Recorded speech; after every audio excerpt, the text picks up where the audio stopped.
네, 시청자 여러분 안녕하십니까. 마켓 시그널 인사드립니다. 최윤입니다. 정보경입니다. 트럼프가 이란의 제안을 거부하면서 중동 긴장은 다시 한번 고조됐습니다. 국제 유가는 급등했는데요. AI와 반도체주 랠리에 힘입어서 오늘 시장은 버텨주는 모습인 하루였습니다. 네, 뉴욕 증시 긍정적으로 마감을 했고 무엇보다 최근에 나오는 투자 의견들 가운데서 좀 특징적인 게 한 가지 있었습니다. 미국 증시 대비해서 한국과 대만 증시는 저평가됐다라는 평가가 연이어 나오고 있는데요.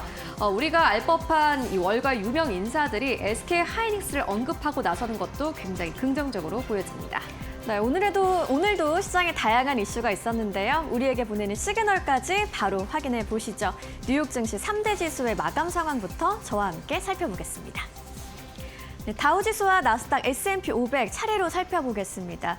오늘 중동 긴장이 다시 한번 고조되면서 국제 유가는 급등했는데요. 반도체주 쪽으로 랠리가 나오면서 시장이 버텨주는 모습이었습니다. 3대 지수 모두 강보합권에서 마감했고요. 나스닥과 S&P 500은 다시 한번 사상 최고치를 경신한 하루였습니다.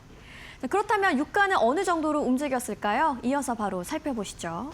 오늘 WTI도 3% 가까이 오르면서 98달러 선 마감했고요. 브렌트유도 3% 가까이 올랐습니다. 104달러 선에서 오늘 유가가 좀 상당히 올라간 모습까지 확인해 볼 수 있겠습니다. 오늘 시장에 있었던 여러 가지 이슈들 한번 정리해 봤는데요. 마켓 무버 이슈로 지금부터 자세하게 만나보시죠. 오늘 시장의 이슈는 한 가지로 정리가 되겠습니다. 트럼프가 이란 측의 종전 협상과 관련된 제안을 거부했고요. 중동 긴장 다시 한번 고조됐습니다. 유가가 올라갔지만 AI가 시장을 받쳐주면서 시장은 방어를 해내는 모습이었다라고 볼 수 있겠네요. 바로 한번 살펴보시죠. 트럼프의 핵심 발언 내용입니다. 이란의 제안에 대해서 전적으로 수용이 불가하다라고 못을 박았고요. 전쟁이 끝난 것은 아니다. 그리고 휴전은 연명 치료 수준이다라면서 강경한 발언을 내놨습니다. 현재 최악의 상태라는 시사를 하면서 군사작전인 프로젝트 프리덤을 재개할 가능성까지 얘기한 트럼프인데요. 시장 입장에서는 이 상황을 단순한 외교 갈등이 아니고 실제로 중동 리스크가 재확대될 가능성으로 해석을 했습니다. 그래서 오늘 시장이 어떻게 반응을 했는지 한번 보시죠.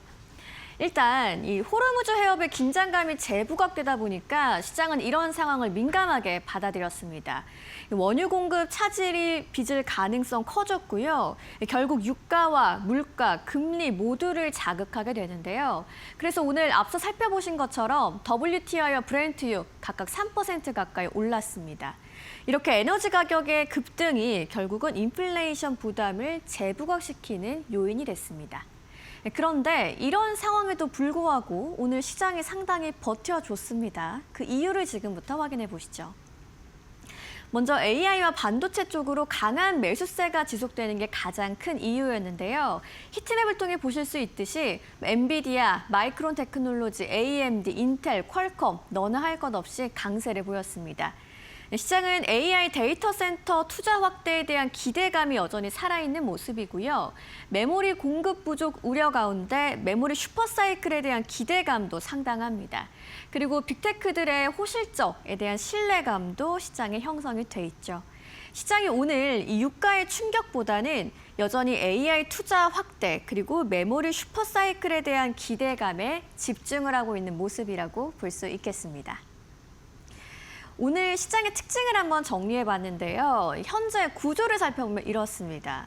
오늘처럼 중동 리스크가 유가의 상승을 불러오면 금리와 물가 부담을 확대하게 됩니다. 원래 같았으면 기술주 중심으로 좀 흔들리면서 시장에도 영향을 줄 수 있는 재료인데요. 오늘 특히 시장은 AI 성장 기대감으로 인해서 기술주 쪽으로 매수세가 지속되는 분위기였죠. 이렇게 두 힘이 충돌하는 장세 속에서 오늘은 특히나 AI 반도체의 강세가 유가 충격을 상당 부분 상쇄해주는 하루였습니다. 그리고 이번 주 시장이 대기하고 있는 두 가지 핵심 변수가 있습니다. 미국의 CPI와 PPI 발표가 예정돼 있고요. 미국과 중국의 정상회담도 14일부터 15일까지로 예정이 돼 있죠. 이렇게 경제 지표와 이벤트를 앞두고 시장은 대기하는 분위기인데요.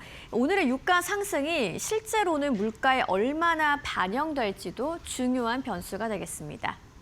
오늘 시장은 중동 리스크보다는 AI의 성장 지속 가능성을 더 믿는 분위기입니다. 증시에는 위험 선호 심리가 이어지는 흐름이었다라고 정리해 볼 수 있겠습니다. 오늘 시장에 있었던 이슈 만나보셨고요. 종목들의 이야기 최효은 앵커와 확인해 보시죠.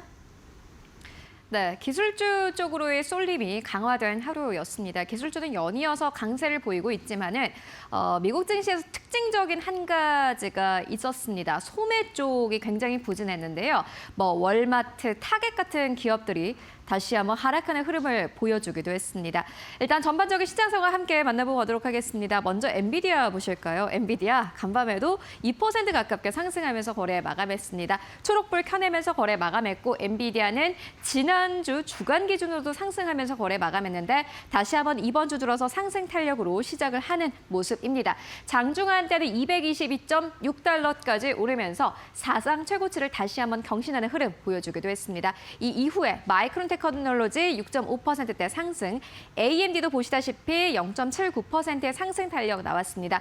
마이크론 테크놀로지는 지난주부터 오늘까지 연이어서 투자 의견, 상향 소식, 목표 주가 상향 소식 이어서 나오고 있습니다. AMD가 다른 기업들 대비해서 크게 오르지 못했다라는 게 주요 포인트였습니다. 다시 한번 아주 강력한 상승세를 보였고요. 그 이외 인텔도 역시나 마찬가지로 3%대 상승 나왔습니다.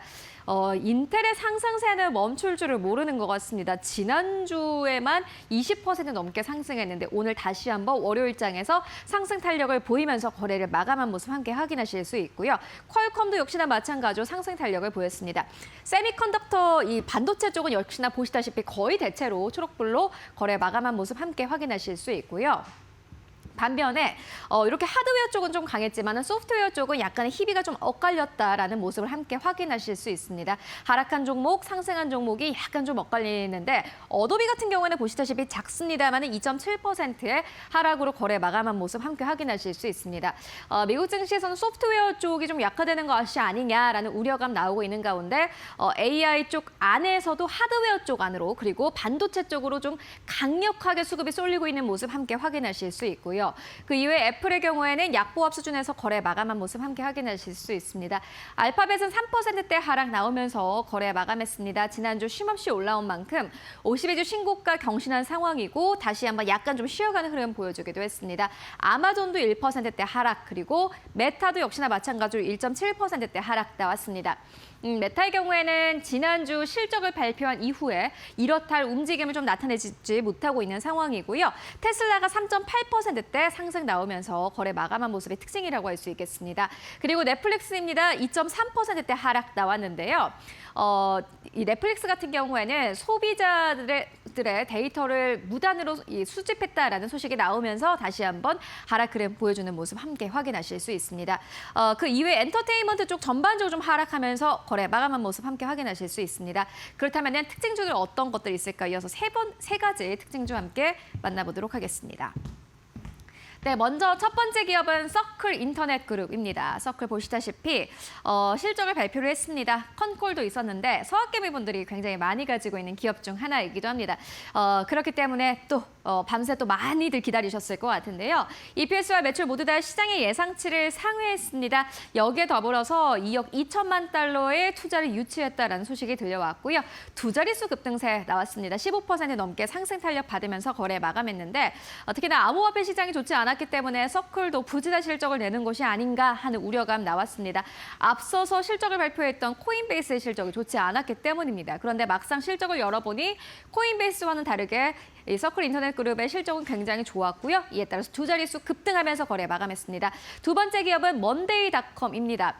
저희가 앞서서 만나봤습니다만은 AI 쪽 안에서도 부품 쪽이나 하드웨어 쪽 굉장히 좋은데 소프트웨어 쪽은 여전히 부진한 흐름을 이어가고 있습니다. 그런데 먼데이닷컴이 실적을 발표를 했는데 EPS와 매출 모두 다 시장의 예상치를 상회했습니다. AI 플랫폼을 출시를 했는데 이를 채택하는 기업들이 많아지고 있다고 합니다. 이에 따라서 소프트웨어 쪽 안에서도 실적에 따라 선별적으로 움직이는 흐름 보여주고 있고요. 먼데이닷컴 6.7%대 상승 나오면서 거래 마감했습니다. 세 번째 기업입니다. 로켓랩인데요. 스페이스X의 IPO를 앞두고 로켓랩의 주가가 연이어서 상승 탄력을 보여주는 모습 함께 확인하실 수 있습니다. 2026년 들어서 로켓랩의 주가는 70% 넘게 급등한 상황인데요. 특히나 스페이스X의 IPO 이야기가 조금 더 구체적으로 나올 때마다 그날마다 로켓랩의 주가는 다시 한번 탄력을 보이는 흐름을 보여주고 있습니다. 이것만 봐도 지금 투자자들이 얼마나 성장주의 진심인지를 확인하실 수 있는데요. 로켓랩 보시다시피 11% 넘게 급등하면서 거래 마감했습니다. 좀 정리를 해보자면은 실적이 좋은 기업들은 그래도 여전히 가고 있다라는 부분을 함께 확인할 수 있는 하루였습니다. 그렇다면 오늘 시장 한마디로 어떻게 정리해 볼 수 있을까요? 마지막으로 만나보시죠. 네, 오늘의 마지막 한마디는 CNBC에서 가지고 왔습니다. 기술주 열기가 워낙 강해서 고유가도 미국 경제와 증시에 전혀 영향을 주지 못하고 있다라고 CNBC는 논평을 했습니다. 최근 증시를 보면 그렇습니다. 유가가 급등하면 사실 시장이 좀 쉬어가야 하는 것이 맞습니다. 아무래도 물가에 부담이 되기 때문이고 이 고유가가 또 경제에 미치는 영향이 어마어마하기 때문입니다. 그런데 지금 시장은 고유가보다는 AI 성장 스토리에 조금 더 집중을 하는 모습이고요. 그리고 이게 무분별하게 가는 것이 아닙니다. 실적을 보고 실적이 괜찮은 기업들 중심으로 자금이 들어오고 있습니다. M7 기업 같은 경우는 사실 메타가 실적 발표 이후에 이렇다 할 움직임을 나타내지 못하고 있는 게 이것을 방증하는 것이 아닌가 하는 생각이 듭니다. 기술주의 강세, 한국 증시에 다시 한번 훈풍을 불어다 줄 수 있을지 기대해 보도록 하겠습니다. 네, 지금까지 시장 상황 함께 알아보고 왔습니다.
네, 머스트노우 5입니다. 오늘 장전에 알아야 할 5가지 뉴스 함께 알아보고 가도록 하겠습니다.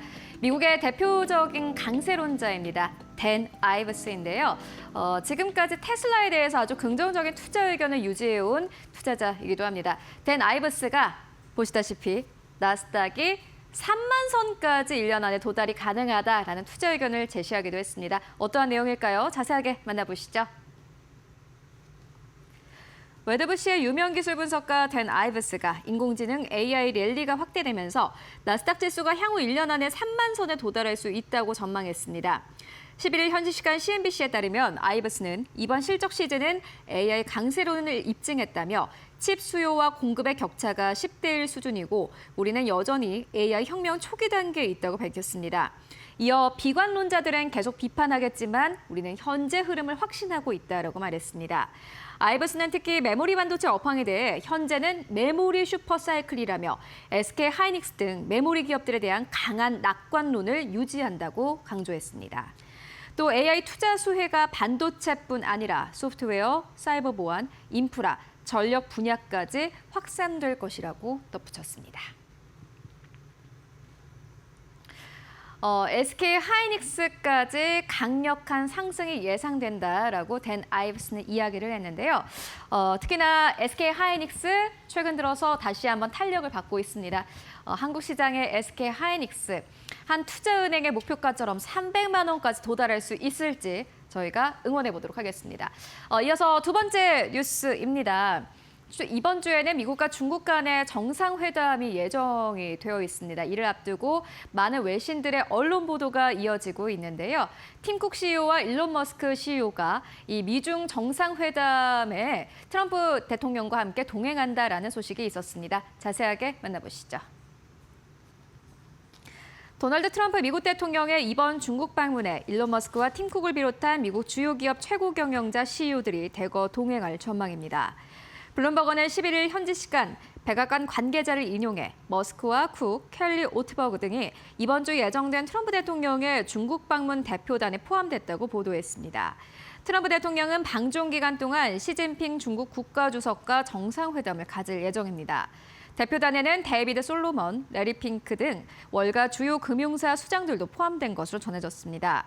한편 머스크의 방중 동행은 최근 트럼프 대통령과의 관계 회복을 보여주는 신호로도 해석됩니다.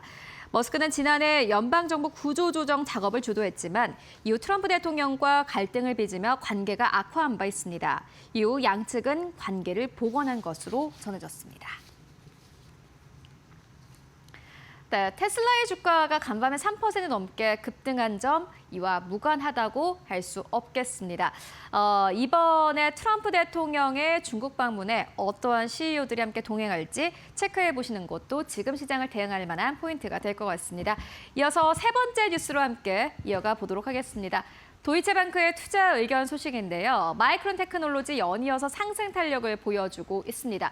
메모리 쪽은 연이어서 긍정적인 투자 의견이 나오고 있는데 도이체방크가 마이크론 테크놀로지의 목표 주가를 대폭 상향 조정했습니다.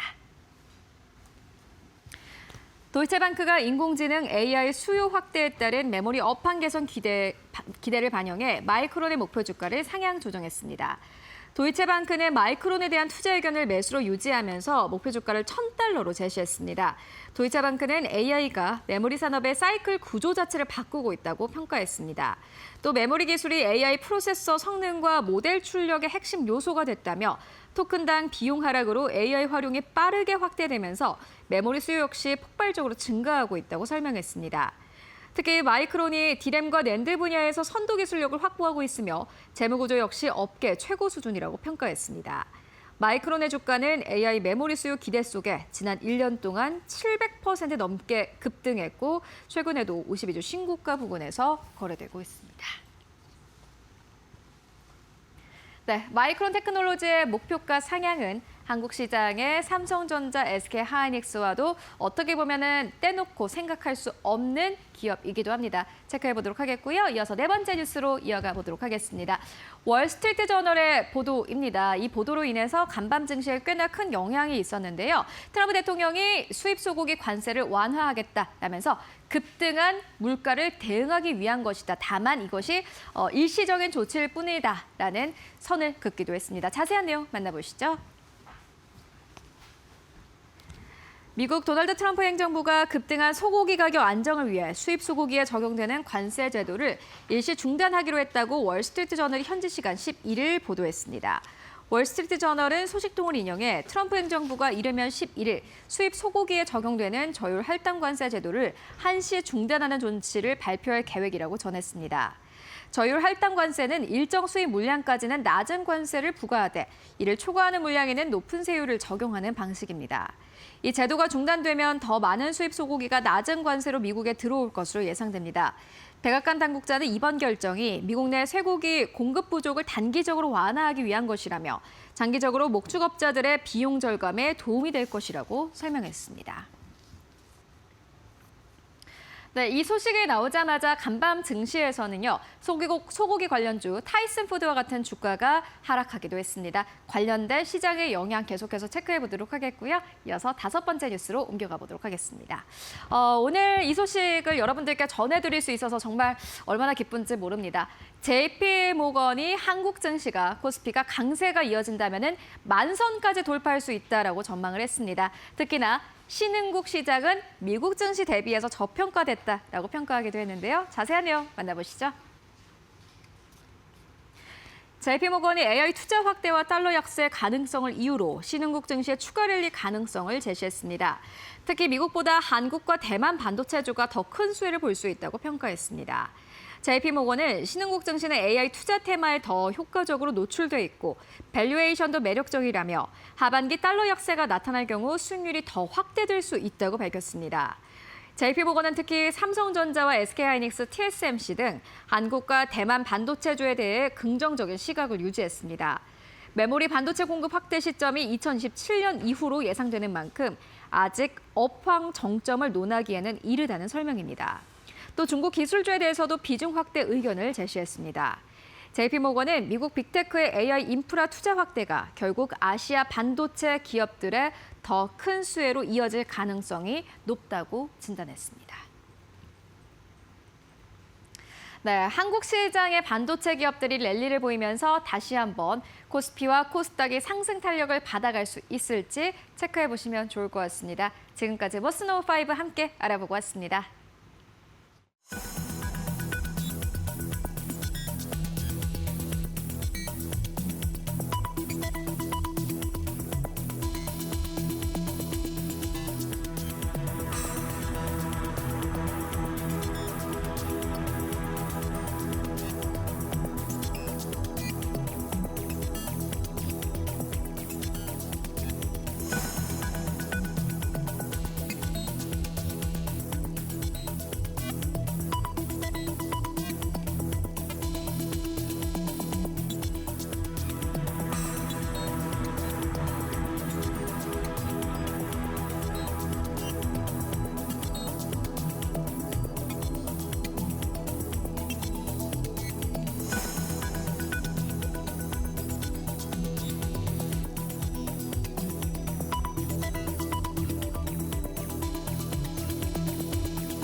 월가에서 보내는 시그널을 알아보는 시간입니다. 월가 시그널 오늘도 신일섭 위원님과 함께합니다. 안녕하세요. 네, 뉴욕 증시 마감 상황부터 한번 짚어보도록 하겠습니다. 중동 긴장이 고조되면서 유가는 급등을 했는데요. 시장이 이를 다소 무시하는 분위기였죠. AI와 반도체 랠리에 힘입어서 3대 지수 강보합권에서 마감을 했습니다. 위원님께서는 시장 상황 좀 어떻게 보셨나요? 네, 이렇게 되면 또 어떤 장면이 떠오르지 않습니까? 어떤 걸까요? 에어포스원이라던가 뭐 어디 인터뷰에서 트럼프한테 공격적으로 어떤 기자들이 뭐 계속 질문을 하면 또 이렇게 얘기하겠죠. 흥분하면서. 지금 주가를 보시라고. 네. 당신 계좌를 펴보라고. 전쟁 중에도 최고가를 기록을 하고 있다. 뭐 또 그런 얘기를 할 텐데. 뭐 어쨌든 지금 뭐 이란 보고 1%의 생명 그 저기가 남았는데 뭐 연명하고 있다 뭐 이렇게 표현을 했는데 어쨌든 뭐 네타냐후도 보니까 이제 뭐 거기 가서 특수부대가 갖고 와서 들어가서 우라늄 농축 우라늄을 꺼내오면 된다 뭐 이런 얘기를 하고 있고 뭐 전쟁은 뭐 쉽사리 끝나지가 않을 것 같아요. 근데 이제 그것까지 다 흡수를 하여서 시장이 너무나 강하다 보니 네. 그러니까 유가 급등도 이 시장을 막지 못했어요. 전쟁의 우려에다가 유가 급등까지 나왔음에도 불구하고 주가는 그냥 사상 최고가를 그냥 갱신해버리는 초강세의 움직임을 보이고 있고 이렇게 돼버리니까 약간 마이클 버리의 말이 조금 그쵸 좀 볼색이 없어졌죠. 저는 좀 실망했는데 뭐라고 했냐면 이 랠리가 하루라도 한 주라도 한 달이라도 1년이라도 계속 지속이 될지라도 언젠가 부러질 것이기 때문에 포물선 형식으로 올라가는 주식들은 다 팔아야 된다. 근데 이거 우리나라에서도 그런 거 많이 듣지 않으세요? 막 그 누가 맨날 나와가지고 그러잖아요.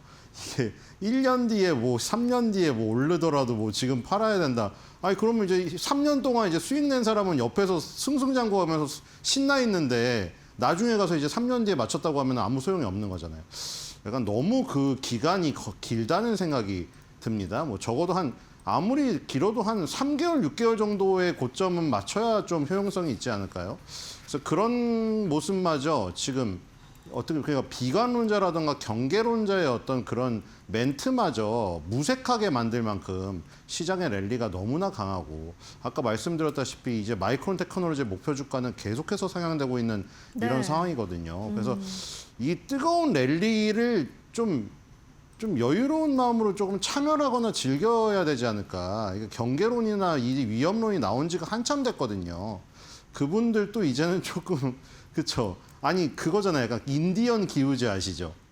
인디언 기우제가 뭐냐면 인디언들이 계속 비나리라고 기우제를 지내가지고 비가 내린 게 아니라 계속 기우제 지내다 보니까 이제 비가 내릴 때 돼서 비가 내리는 거예요.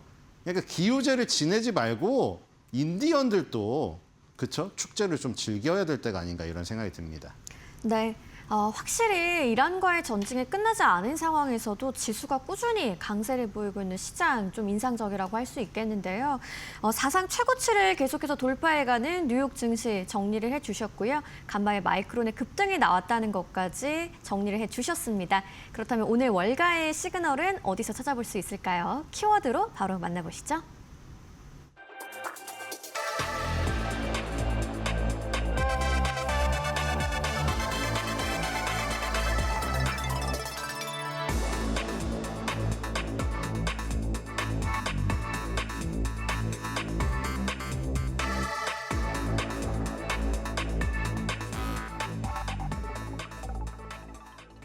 자, 오늘 테슬라의 이야기로 시작해 보겠습니다. 현재 테슬라의 주가에 이 옵티머스 사업의 가치가 반영되지 않았다는 월가의 시그널이 나왔습니다. 이 같은 이야기에 테슬라 간밤에 3% 이상 상승하기도 했는데요. 한편 테슬라가 또 로봇 생산을 위해서 모델 S와 모델 X 생산을 중단했죠. 캘리포니아에서는 마지막 모델 S가 출고됐다고 합니다. 오늘 테슬라의 다양한 이야기 한번 바로 시작해 볼까요? 네, 테슬라의 가치는 어떻게 될까요? 진짜 저는 테슬라의 가치는 모르겠어요. 저도 이게 모르는 건 솔직히 모른다고 해야 되잖아요. 이게 지금 월가에서도 엄청나게 의견이 갈리고 있는 종목이잖아요. 저는 글쎄요, 제가 테슬라를 계속 보시는 분들 아시겠지만 그렇게 선호하진 않는데 페라리 같은 약간 명차를 선호하는데 페라리도 요즘에 주가가 좀 부진하긴 하거든요. 네. 근데 왜 그러냐면 일단 제 생각에는 페라리 같은 경우에는 그 수요층이 확실하거든요. 고소층이 확실히 있어서 조금 뭐라 그럴까 재단을 할 수 있다고 해야 되나? 근데 지금 여기서도 나오다시피 지금 테슬라는 이 전기차 판매량 하나로 설명할 수가 없는 회사가 돼버렸어요. 그렇죠. 그렇기 때문에 이제 이것에 대한 가치를 얼마나 매기느냐에 따라서 엄청난 목표 주가의 차이와 투자 의견의 차이가 갈리고 있는 기업이거든요. 그래서 이 가치를 저는 모르겠어요, 일단. 그래서 이거는 얼마에 팔릴까요? 이게 지금 저희가 아닙니다, 여러분. 이게 자세히 보세요, 이거. 이게 안 되나요? 이거 여기 네. 이제 가까이 가서 보면 이게 네. 저기예요. 이거 사인이에요, 지금. 이게 빛이 반사된 게 아니고요. 빛이 반사된 거 같죠, 지금. 너무 빤딱거려가지고 네네. 반사된 거가 아니고 이게 사인한 거예요, 지금 이거. 이게 마지막으로 생산된 거라 여기에 참여한 직원들이 다 사인을 했어요. 이거 되게 비싸게 팔리는 거 아닌가요, 이거? 그러게요. 누가 사갈지 궁금하네요. 그런데 왜냐면 여기서 여기에 가치를 높게 잡으시는 분은 이제 이거를 뭐 테슬라를 $1,000도 보고 이러는 거죠. 지금 예를 들어 가지고 지금 현재 밸류에이션이 주당 $400다. 한 애널리스트가 말한 거예요. $400라고 했는데 이 $400에 포함된 거 지금 현재 주가는 얼마죠? $400 좀 이상이잖아요. $400인데 여기 포함된 게 전기차, 에너지 저장 장치, 그다음에 자체 보험, 그리고 자율주행 소프트웨어랑 로봇 택시 이게 포함되어 있는데 여기에 포함 안 된 게 이 로봇 옵티머스 사업이다. 그러니까 이 사람의 주장은 그거예요. 현재 한 $400의 주가를 형성하고 있는데 지금 이걸 매수하면 테슬라를 매수하면 이 옵티머스 사업에 대한 가치는 공짜로 가져가는 거니까 너무 좋은 매수 기회라는 거예요. 네. 지금 이게.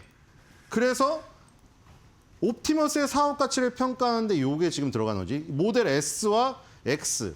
가장 중요한 섹시 모델 중에 이제 두 개가 이제 그게 단종이 된 거예요. 그렇죠. 그래서 여기에서 옵티머스 생산을 위한 공간 확보. 그러니까 요 전기차 공장에 요 지금 S랑 이 X를 빼가지고 여기서 로봇을 생산하겠다네요. 지금 완전히 그냥 플랫폼을 통째로 변화시켜버리는 되게 중대한 결정이거든요, 지금. 여기가. 그러니까 전기차를 생산하던 공장을 로봇 공장으로 바꾸겠다는 거예요, 지금. 그래서 지금 아예 이렇게 바뀌잖아요. 지금 자동차를 만들다가 마지막으로 만들고 이제 여기서 지금 옵티머스를 생산하겠다는 거예요, 지금. 그래서 옵티머스를 여기서 본격적으로 뽑아내서 앨런 머스크 말대로 뭐 100만 가정에 한 대씩 뿌린다. 그게 이제 현실화되면은 저분이 외치는 공짜 가치가 $400 플러스 알파가 될 텐데 그 가치가 이제 얼마나 될 것이냐에 따라서 이제 여러분들의 베팅이 들어가게 되겠죠. 저의 가치가 어느 정도 될지 저는 모르겠습니다. 저걸 이제 많이 보시는 분은 이 옵티머스의 가치가 뭐 저거의 2배도 될 것이다. 그러니까 $1,000를 부르는 거죠. 댄 아이브스처럼. 네, 과연 어떻게 생각하시나요? 시청자분들에게 좀 질문을 던지면서 마무리를 네. 해주셨네요. 네, 현재 테슬라의 주가에 옵티머스 사업은 공짜로 들어가 있는 거나 마찬가지다라는 이제 월가의 의견이 나오다 보니까 테슬라의 주가 상승에 좀 탄력이 붙는 모습이었습니다. 뭐 단순한 전기차 기업이 아니라 AI와 로봇 플랫폼 기업이라는 평가가 많은 상황이죠. 테슬라의 눈속임 분석 그리고 주가 흐름까지 한번 차트로 같이 계속 보시죠. 네, 저것 때문에 이제 GM 포드랑 같은 섹터 안에 들어있지만 훨씬 더 많은 기대를 가지시는 것 같아요. 네. 그래서 이제 재무제표는 좋네요. 미래 실적도 좋고요. 그리고 과거 실적 별로 안 좋았습니다. 자, 그래서 일단 급등을 하고 있거든요. 지금 주가가 다시 뭔가 불이 붙고 있어요. 지금 굉장히 조금 지지부진하던 그 그림에서 뭔가 이 밑에서 막 불이 활활 타오르는 느낌이 들죠. 갑자기 치솟고 있습니다. 지금 이제 $450 근처까지 갔거든요. 저 애널리스트의 주장대로라면 지금 이제 옵티머스의 가치가 $400의 플러스 알파로 지금 생기고 있다. 지금 이거 아니에요? 그럼 이제부터 이제 $400 매수하신 분은 공짜 가치를 공짜에 사서 영원에 사가지고 그 가치를 늘려가는 구간. 이거를 이제 시세 차익을 낼 수 있다는 건데 일단 그 분의 말대로 지금 진행이 된다고 하면은 이제부터는 굉장히 기쁜 상황으로 주주분들은 지금 진입하는 게 아닌가 이런 생각이 들고요. 일단은 $500 수준으로 지금 올라가기 시작하고 있죠. 굉장히 가파르게 올라가고 있습니다. 그래서 테슬라의 주주분들이 지금 조금 마음이 두근거리고 있지 않을까 이런 생각이 들고요. 자, 444.99네요. 자, 그리고 지금 간밤에도 올랐습니다. 4%가량 올랐고요. 네. 그리고 이제 매출액이 정체가 되고 있잖아요. 지금 위에 상단이 더 이상 뚫리지 않고 있죠. 매출액이 일단 정체가 되고 있는데 아마 저 전기차 공장을 뭐 로봇 공장으로 바꿔서 그 로봇의 매출이 여기에 진짜 찍혀가지고 이제 올라가는 우상향 그래프가 나온다. 그러면 정말 실적에도 아주 긍정적인 상황이겠죠. 자, 4월 23일 날 나왔었잖아요. 그래서 이때도 EPS가 아주 좋았습니다. $0.30 예상이었는데 $0.41로 36.67% 상회가 나왔습니다. 자, 그래서 일단 뭐 기대감이 지금 점점 부풀고 있는 것은 사실인 것 같은데 이제 그 부분이죠. 아까 공짜 가치를 생각하시는 아주 전향적으로 보시는 분도 계시는데 저기 보면은 매도 의견이 5개나 있거든요, 지금. 이게 매도 의견이 그러니까 물론 미국은 조금 더 매도나 중립 의견에 대해서 조금 더 강하게 표현할 수 있는 나라이긴 합니다만 그래도 테슬라라는 기업에 대해서 선호하는 사람이 많다고 생각하는데 지금 뜯어보면은 매도 의견이 5개나 있다는 그렇네요. 거죠. 그래서 지금 13바이 12홀드 5개 셀인데 굉장히 엇갈리고 있거든요. 자, 그리고 일단 목표 주가는 410.21이에요. 평균 목표 주가가 거의 도달이 된 상태거든요, 지금. 도달이 돼서 지금 사실 넘어섰죠, 저게. 그렇죠. 넘어선 상태인데 자, 지금 가장 높은 목표 주가가 지금 $600로 지금 찍혀 있는데 그쵸? 이거 데나이브스인가요? 데나이브스가 $600를 불러주셨는데 어쨌든 간에 지금 $600를 만약에 가게 되면은 저기서 또 목표 주가를 상향하게 될 텐데 궁금해집니다. 일단은 지금 이렇게 나와 있고요. 의견이 상당히 엇갈리기 때문에 근데 지금 만약에 주가가 오르면 저 셀이라던가 홀드의 의견이 조금 위로 갈 가능성도 있죠. 이게 주가에 따라 사실 변하거든요. 우리도 맨날 그러잖아요. 왜 목표 주가 보고서를 나중에 내 가지고 따라가. 근데 원래 그래요. 주가가 계속 올라가면 목표 주가가 상향되고 의견이 바뀝니다. 네, 테슬라에 대한 월가의 의견은 뭐 계속해서 좀 갈리는 분위기가 있습니다. 한편 최고 목표 주가 600달러로 제시한 의견도 있으니까 참고를 해보시고요. 확실히 전기차보다는 미래 로봇 생산 능력 확보를 우선하고 있는 테슬라의 최근의 분위기를 한번 살펴봤습니다. 우리 시장에서 현대차 그룹 안에서 좀 시그널 종목을 가져오셨네요. 네, 우리나라에서도 이제 현대차 그룹이 약간 테슬라 같은 그렇죠. 현대차가 지금 주가에 업그레이드가 된 이유가 무슨 갑자기 산타페 판매량이 올라서 그런 게 아니라 피지컬 AI가 로보틱스에 붙어서 그런 거잖아요. 자, 그래서 저기서 현대모비스 주목할 필요가 있죠. 네. 현대모비스 그냥 부품 회사잖아요. 그렇게 알고 있었죠. 그리고 우리가 뭐 보통 순정 부품 가려면 다 현대모비스 부품을 갈잖아요. 근데 이제 현대모비스가 아까 저 테슬라랑 똑같아요. 테슬라가 자동차 공장을 로봇 공장으로 바꾸면 이제 로봇 부품이라든가 이런 걸 또 준비해야 될 거 아니에요. 현대차 그룹도 똑같거든요. 현대차 그룹이 아틀라스 생산 체제로 변환하게 되면 현대모비스도 당연히 자동차 부품 회사에서 로봇 부품 회사로 변신을 하는 거죠. 거기에 대한 업그레이드를 지금 시장에서도 해주고 있는 거잖아요. 네. 그러니까 시장은 섹시한 걸 좋아한다고요. 네이버, 카카오 보세요. 지금 실적 다 어닝 서프라이즈 나오죠. 주가 안 가잖아요. 여러분들 실적이 주가의 거울이라고 하죠. 그거 케이스 바이 케이스인데 너무 무슨 대단한 명제인 것처럼 얘기를 하는데 네이버, 카카오는 그러면 실적은 주가의 거울인데 왜 주가가 안 갈까요? 시장에서 원하는 섹시함이 없기 때문이잖아요. 현대차 그룹, 현대모비스 예전에 뭐 판매량 아반떼 저기 막 산타페 판매량 늘었는데 주가 안 갔잖아요. 근데 로봇 한번 붙으니까 저렇게 갑니다. 시장은 섹시하고 끼 있는 종목을 원하기 때문이에요. 그래서 지금 현대모비스에 끼가 붙어버린 거죠, 지금. 저게. 지금 현대모비스뿐만 아니라 현대차, 기아의 예전에 핵심 자동차 부품 벤더였던 회사들이 다 로봇 부품 벤더로 바뀌려고 하는 추세라 지금 시장에서 전반적인 업그레이드가 지금 일어나고 있습니다. 그러니까 시장은 이 로봇이라든가 피지컬 AI에 대해서 굉장히 높은 점수를 매기고 있는 지금 상황이고요. 그래서 현대모비스 예전에 그냥 현대차 고장 나면 무슨 교체 주기가 되면 갔던 그런 흐름에서 완전히 로봇 부품 회사로 변신하고 있다. 네. 그만큼의 업그레이드를 당연히 받고 있다 이렇게 보시면 될 것 같습니다. 알겠습니다. 오늘 시그널 종목은 현대모비스를 알아봤는데요. 현대차 그룹의 자동차 부품 회사죠. 테슬라처럼 현대차 그룹도 로봇 쪽으로 집중을 하게 되면 현대모비스도 로봇 부품 회사라고 볼 수 있다라는 측면에서 오늘의 첫 번째 종목으로 이야기 나눠봤습니다. 이어서 두 번째 월가 시그널 키워드도 확인해 보시죠.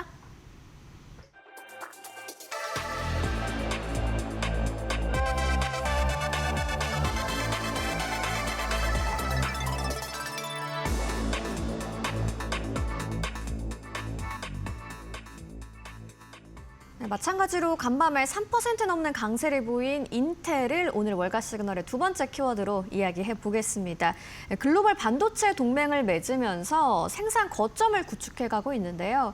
최근 애플과의 칩 계약 소식 전해드렸는데 이번엔 또 SK 하이닉스와 차세대 패키징 협력을 추진한다는 이야기가 전해지고 있습니다. 잇따른 빅딜 행보를 보이는 인텔 이야기 시작해 볼까요? 네, 요즘에 가장 핫한 종목입니다. 네, 그런 것 자, 같아요. 일단 테슬라, 그다음에 애플. 테슬라랑 계약 체결했고요. 애플과는 예비 계약 얘기 나왔습니다. 자, 그다음에 이제 SK 하이닉스까지 나왔는데 SK 하이닉스는 경쟁 회사 아니야? 이렇게 생각할지 모르겠지만 지금 패키징이라는 개념이 나왔거든요. 자, 여러분들 그 롯데월드 생각해 보시면 될 것 같아요. 잠실에 롯데월드 타워 있고 롯데마트도 있고 롯데월드도 있고 무슨 롯데그룹 세븐일레븐도 있고 다 있잖아요. 그렇죠. 근데 그 좋은 것들을 다 때려 박는 게 중요한 게 아니라 사람들이 거기 놀러 갔을 때 그 시설들을 충분히 활용할 수 있게 편리하게 조합을 하거나 이렇게 위치 조정을 하거나 이게 중요한 거 아니에요? 안 그러면은 거기 가가지고 교통 불편만 느끼고 사람들이 다시는 안 와 이래버리겠죠. 그게 바로 첨단 패키징의 개념이거든요. 지금 이 위에 옛날에는 들어가는 게 그냥 딱 하나씩 들어가죠. 기판 위에 GPU 따로 들어가고 CPU 따로 들어가고 DRAM 따로 들어가고 이랬죠. 지금은 어떻게 되어 있나요? 그 위에 그러니까 잠실 땅이란 거 위에 여러 가지 기업들이 다 있는 거랑 똑같습니다. GPU가 들어가고 CPU가 네. 들어가고 HBM이 들어가고 다 들어가는데 문제는 스펙 좋은 애들을 다 때려 박는다고 중요한 게 아니라 스펙 좋은 애들끼리 모여 있는데 걔네들끼리 원활하게 통신이 되게 만들어야 되잖아요. 그래서 패키징에 첨단 패키징이라는 개념이 들어간 겁니다. 원래 패키징에는 첨단이라는 개념이 붙는 이 지금 요소가 아니에요. 패키징은 그냥 싸면 그만인 거잖아요. 우리가 포장보다는 속에 있는 그 물질을 더 저기 하지 않나요? 어버이날이나 어린이날 선물 받았을 때 포장이 아무리 화려해봐야 뜯어서 버려버리잖아요. 이거 왜 과대 포장하냐고 이래버리죠. 근데 여기서는 지금 과대 포장이 아니라 패키징이 상당히 중요해집니다. 여기서 이제 대만의 TSMC의 코어스라는 개념이 있거든요. 물론 TSMC는 파운드리 전문이죠. 하지만 패키징의 강자입니다. 그런데 지금 인텔은 종합반도체 기업이기 때문에 모든 걸 다 하죠. 자, 그래서 SK 하이닉스랑 패키징 이 지금 저기를 협력을 추진한다 이겁니다. 그래서 이제 대만의 TSMC가 하는 게 코어스라는 개념인데 이게 뭐냐면 아까 그거예요. 스펙 좋은 여러 가지 칩들이 있는데 그 칩들이 원활하게 통신을 하고 작동이 가능하게 예쁘게 쌓는 기술이에요. 근데 인텔의 EMIB라는 기술이 있거든요. 이 기술이 굉장히 좋은 부분이 있는데 구조가 단순하고요. 수율이 높아요. 그 다음에 빠른 생산이 가능합니다. 그래서 여기 보면은 일단 인터포저는 이제 그 접촉면이 없어요. 인터포저가 EMIB는 없고요. 코어스는 있습니다. 그래서 비용이 EMIB가 적고요. 코어스는 비용이 높습니다. 그리고 EMIB는 수율도 높아요. 코어스는 수율이 낮습니다. 그러니까 수율이 뭐냐면 양품의 저 비율이 높다는 거죠. 불량품의 비율이 낮다는 거예요. 네. 그러니까 우리 지금 삼성전자랑 TSMC가 경쟁하는 거에서도 뭐 2나노, 1.8나노 뭐 누가 먼저 했다 나오는데 결국 중요한 게 뭐죠? 수율이 나오지 않으면은 계약을 맺지 못하죠. 여러분들 뭐 딸기 모찌 잘 만든다고 해서 시제품 하나 딱 잘 만들어 놨어요. 그래서 이제 많은 사람들이 몰려갔더니 저희 가게에는 딸기 모찌가 다 엉망진창 주물럭이 돼 있어요. 그럼 먹겠습니까? 시제품 하나가 중요한 게 아니에요. 양품이 많아야 계약을 하죠. 그러니까 지금 EMIB는 수율이 높다는 이 장점이 네. 있습니다. 그래서 지금 요 패키징 기술을 SK 하이닉스와 계약 추진하고 있다. 이 얘기가 나오고 있고요. 인텔이 이제 파운드리에서도 패키징에서도 인정을 받기 시작했다. 물론 CPU의 강자여서 지금 주가가 살아났죠. 근데 파운드리랑 패키징의 요런 모멘텀까지 있기 때문에 인텔이 계속 뜨거운 거예요. 그 다음에 이제 앨런 머스크가 인텔 펩 투어를 갔네요. 자, 지금 자기네 공장은 옵티머스 공장으로 전환을 하고 이제는 인텔의 펩 투어를 놀러를 갔습니다.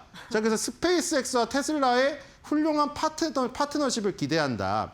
왜냐하면 지금 스페이스X, 테슬라 여기에 제조를 인텔에 맡긴다. 칩들에. 이 얘기가 나왔기 때문에 물론 삼성전자 파운드리도 나왔죠.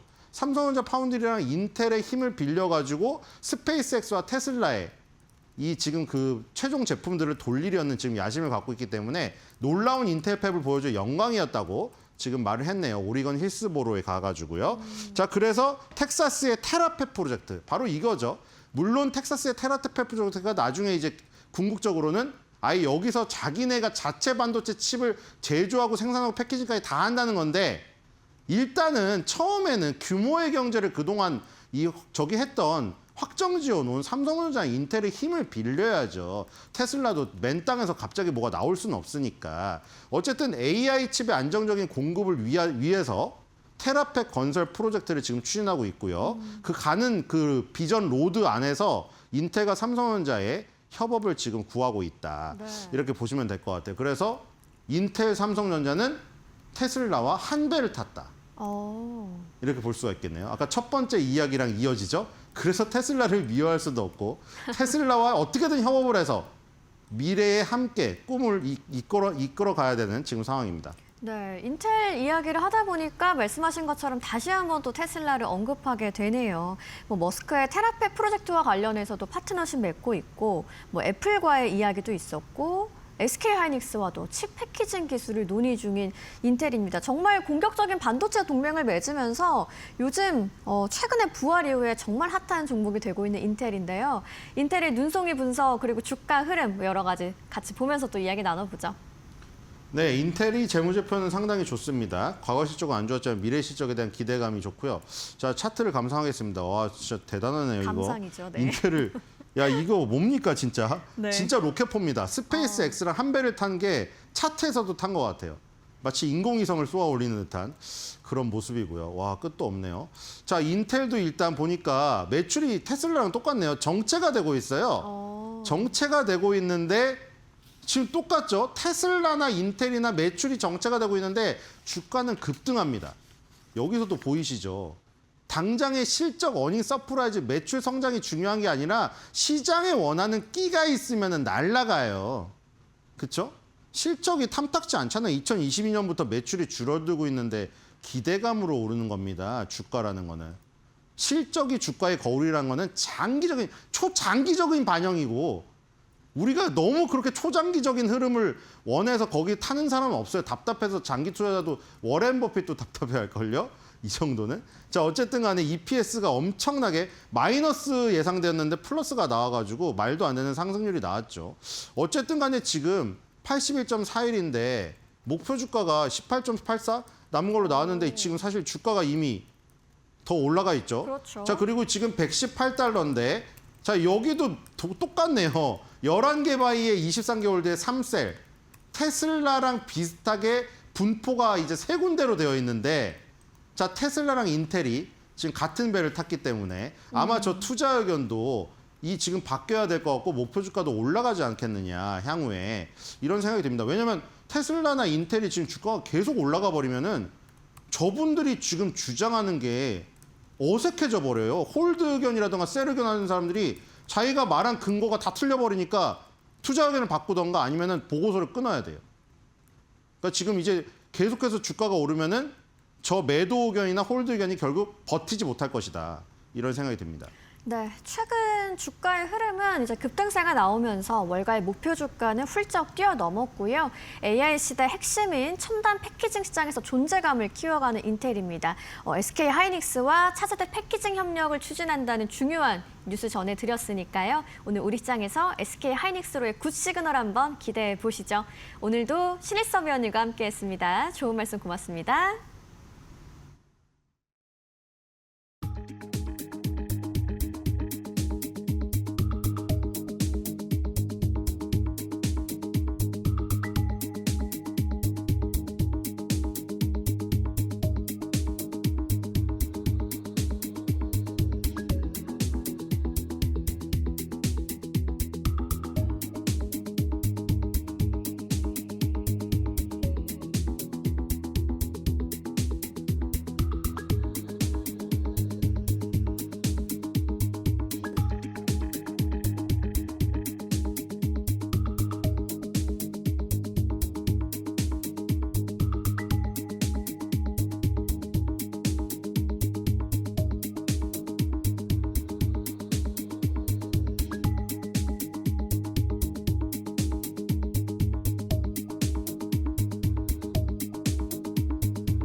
네, 히든글로벌로 이어가 보도록 하겠습니다. 오늘도 모셨습니다. 조우진 대표와 함께하겠습니다. 안녕하십니까, 대표님. 네, 안녕하세요. 네, 오늘도 외신 속에 숨겨진 한국 기업들 이야기 함께 만나보도록 하겠습니다. 먼저 첫 번째 뉴스 어디서 가지고 오셨나요? 예.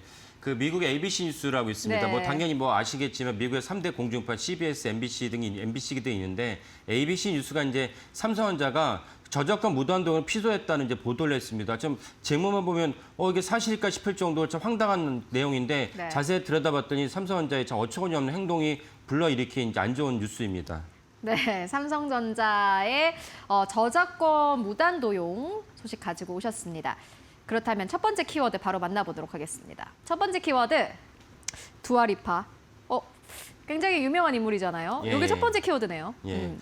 그 두아리파는 여가수로서 이제 그래미상을 무려 3번이나 수상했습니다. 뭐 그래미상 하면은 미국에서 모든 가수들이 뭐 그 차지하고 싶은 그런 어떤 시상식인데 여기에 3번이나 수상했다면 미국에 있는 많은 사람들이 알 수 있는 그런 분인데 그런 분인데도 불구하고 삼성전자가 두아리파의 그 사진을 갖다가 무단 도용을 해가지고 텔레비전을 갖다가 활용해 썼다는 것입니다. 그래서 거기에 대해서 두아리파가 보다가 도저히 그 삼성전자가 무슨 뭐 그 어디서 들어보지 못한 그런 회사도 아니고 그 삼성전자 미국에서도 많이 알려진 특별히 이제 미국에서는 이제 그 갤럭시 이전에 이제 애니콜이었죠. 스마트폰을 많이 팔면서 미국 소비자들 인지도를 확 높였습니다. 그래서 스마트폰이 그런 점에서 되게 중요한데 그런 굴지의 기업인 삼성전자, 뭐 최근에는 또 반도체 때문에 많이 알려지긴 했지만 그런 굴지의 기업인 삼성전자가 자신도 사실은 세계적인 셀럽인데도 불구하고 아무런 이런 방구 얘기 없이 무단으로 이제 자신의 사진을 도용했다. 그래서 이제 참다가 이제 두아리파가 이제 소송을 했다는 것입니다. 그래서 우리나라 돈으로 한 220억 원 정도를 물어내라라고 소송을 제기했다고 이제 ABC 뉴스가 보도를 했습니다. 네, 알겠습니다. 그러면 삼성전자가 이게 먼저 연락을 취하지 않은 건가요? 그냥 말 그대로 무단으로 도용을 한 건가요? 예, 그렇습니다. 그러니까 연락을 하지 않아서 두아리파 거기에 대해서 분노를 해서 피소했다는 것도 소송을 제기했던 것도 중요하지만 더 놀랍고 충격적인 사실은 무엇이냐면 이미 1년 전에 삼성전자가 이번에 불거진 두아리파의 사진을 그 TV를 갖다가 포장하는 박스에다가 무단 도용을 했고 그 1년 전부터 두아리파가 아니 내 사진을 이렇게 무단 도용하면 어떡하냐라고 연락을 했다는 것입니다. 삼성전자에. 근데 삼성전자가 연락을 받았음에도 불구하고 묵묵부답. 그러니까 쉽게 말하면 쌩깐 거죠. 그러다 보니까 두아리파가 아니 이거는 말로 해서는 안 되겠구나. 그래서 이제 무려 1,500만 달러 원화로 환산을 아까 말씀드린 한 220억 원 정도의 거액의 소송을 갖다 제기했다는 것입니다. 그러니까 거액의 소송을 갖다 피소당했다는 것도 삼성전자의 여러 가지 이제 명성에 먹칠을 하는 태도이지만 더 중요한 것은 1년 전부터 두아리파가 연락을 취해서 내 사진 쓰지 마세요라고 얘기했는데도 불구하고 그럼 만나서 저희가 어쩔지 하고 사진을 썼는데 그러면 원하는 액수가 얼마입니까? 라고 그 협상하면 되지 않습니까? 협상도 안 하고 삼성전자가 두아리파에 일체 연락이 없었다는 점입니다. 이 점이 더 충격적이라고 할 수가 있겠습니다. 네, 알겠습니다. 그렇다면 다음 키워드로 넘어가 보도록 할게요. 입장이 없다? 이게 삼성전자의 입장인 걸까요? 요걸 다음 키워드인데 어떻게 삼성전자의 그렇다면 반응은 뭐 어땠습니까? 두아리파가 좀 내려달라라고 이야기를 했는데 삼성전자는 뭐라고 했습니까? 예, 삼성전자 거의 묵묵부답으로 이제 일관했다는 점이 사실 이번 사안에 심각하다 볼 수 있는데 왜 이번 사안이 심각한 것이냐? 그러면 삼성전자가 특허권, 저작권 그런 어떤 셀럽에 대해서 이미지를 갖다가 무단 도용했을 때 사실은 하면 안 된다. 이런 것은 사실 누가 많이 보이는 행태냐? 중국 기업들이 보이는 행태입니다. 많은 분들이 인지하시겠지만 중국 것들 막무가내 뭐 WTO 그런 거 인지하지 않아요. 우리가 사스 때문에 엄청난 곤욕을 치렀을 때 우리나라 정부가 WTO에 제소를 했지만 중국 당국은 WTO에 제소를 하든 말든 우리는 상관없다. 이런 식의 입장을 취하고 있습니다. 중국 당국은 사실 민주주의 국가가 아니고 세계 각국에 대해서 그냥 힘으로 완력으로 그냥 밀어붙이면 된다라는 입장을 취하고 있으니까 많은 세계 곳곳에서 욕을 먹고 비난을 받고 있지 않습니까? 그러면 우리나라의 대표적인 기업 삼성전자가 그런 식으로 막무가내로 팔 비틀기를 해서 아니 내가 너 사진 써주면 고마운 줄 알지 이런 막무가내 행동을 보였다는 자체가 삼성전자가 답지 않은 그러면 앞으로 삼성전자 갈 길이 멀다라는 것을 보여줄 수 있는 중요한 대목이라 할 수 있겠습니다. 사실 이제 뭐 그런 생각도 들어요. 뭐 월드 셀럽의 얼굴을 썼다라는 것 자체가 어떻게 보면은 뭐 마케팅 전략이었겠죠. 그런데 말씀처럼 마케팅 전략이었지만 이게 이제 절차를 밟지 않고 그러한 전략을 썼다라는 게 문제일 것 같고 삼성전자가 말씀처럼 애니콜 말씀하셨는데 굉장히 오래전부터 뭐 휴대폰 사업을 전 세계적으로 해왔고 그렇게 역사가 쌓인 기업이 어쨌든 간에 좀 무단 도용을 했다라는 것 자체가 이미지에 좋지는 않다라는 생각이 들거든요. 개선책 어떻게 보세요? 예. 그 개선책이 필요한데 사실은 이런 점은 사실은 그 이번에 무단도용은 삼성전자가 일회성이 아니고 삼성전자 오랫동안 쌓인 문화라고 볼 수 있고 삼성전자 스스로 자초했다고 볼 수 있습니다. 대표적인 사례가 무엇이냐면 우리가 파운드리 사업에서 이제 그 중요한 어떤 디자인 설계 좀 기초가 된 것 중에 하나가 핀팻이라고 있습니다. 아마 반도체에서 관심이 가지신 분들이 많이 알고 계실 텐데 핀팻의 중요한 특허를 카이스트가 갖고 있습니다. 카이스트가 갖고 있어가지고 삼성전자가 핀팻의 특허를 도용을 하니까 그럼 카이스트가 그러면 돈을 내고 쓰세요라고 얘기했는데 삼성전자가 그냥 입을 닫고 말을 안 들은 거예요. 그러다 보니까 카이스트가 우리나라에서 소송은 사실은 액수가 작으니까 미국에 소송을 제기해서 결국 이제 1심에서는 엄청난 배상을 물어달라고 요구를 판결이 나왔습니다. 그러니까 삼성전자가 그때서야 이제 카이스트랑 협상을 제대로 해가지고 결국 울며 겨자 먹기로 읍소를 해가지고 소송액을 절반을 깎았습니다. 절반을 깎은 것이 얼마였냐? 그게 2020년에 2억 달러. 당시 환율로 2,300억을 물어주면서 마무리했습니다. 근데 이 사안이 충격적인 것은 이유가 무엇이냐? 2,300억이라는 엄청난 돈도 충격적이지만 이미 벌써 애플이나 인텔은 이 카이스트가 갖고 있는 핀팻의 특허를 알고 있기 때문에 이미 카이스트에 돈을 주고 쓰기로 했습니다. 삼성전자 알고 있었거든요. 아니 애플이나 뭐 인텔은 뭐 그 돈이 아까워서 그걸 갖다가 아까운지 몰라가지고 카이스트에 돈을 줬겠습니까? 그런데도 불구하고 삼성 막무가내로 우리는 특허 돈 안 내고 쓸 거야. 그런데 결국 무려 2,400억 돈을 주고 물어내게 했다는 것입니다. 이런 것들이 삼성전자가 이번 두아리파의 어떤 사태가 일시적이고 이례적인 사건이 아니고 삼성전자 오랫동안 쌓은 병폐다라고 볼 수가 있겠습니다. 이 병폐를 해소하지 않는 한 삼성전자에게는 계속 이련이 쌓일 것이다라고 보겠습니다. 알겠습니다. 삼성전자 짚고 왔습니다. 사실 삼성전자 주가도 좋고 뭐 글로벌 기업이죠. 한국의 GDP의 상당 부분을 차지하고 있는 기업입니다만은 이렇게 어두운 부분이 있다라는 부분 함께 짚고 왔습니다. 이어서 저희가 또 두 번째 뉴스도 함께 만나보고 갈 텐데요. 삼성전자 짚고 왔는데 또 다음 기업은 어떤 거 가지고 오셨을지 굉장히 궁금합니다. 저희가 또 이번 주에 SK 하이닉스, 삼성전자까지 짚고 왔고 오늘도 뭐 반도체 기업일지 아니면은 어제 다뤘던 원전 이런 기업일지 오늘은 어디서 어떤 기업 가지고 오셨습니까? 예. 저희 코너에서 꾸준히 이제 한 1년 정도 팔로우한 것 중 하나가 이제 그 캐나다 잠수함 사업 그 나중에 이제 수주까지 나중에 유지 보수까지 합친 60조 원이라는 엄청난 잠수함 사업이 있는데 하나오션의 잠수함 사업이 캐나다가 원래는 4월 말에 이제 최종 우선 사업 협상자를 결정한다는데 결정하진 않았고 거기가 중요한 뉴스가 나와서 같이 소개하려고 가져왔습니다. 네, 알겠습니다. 어디서 나온 기사인가요? 예, 캐나다의 산업적 매체 이제 MN인데 MNE는 이제 마이닝, 그러니까 그 광산, 그다음에 E는 에너지입니다. 그래서 그쪽 분야의 전문 매체인데 이번에 캐나다 잠수함 수준에 관련해서 몇 가지 중요한 업데이트를 갖다가 보도를 했습니다. 네, 알겠습니다. 그렇다면은 일단 뭐 어떤 내용을 주로 다뤘는지 한번 보고 갈까요? MOU와 잠수함 수주전.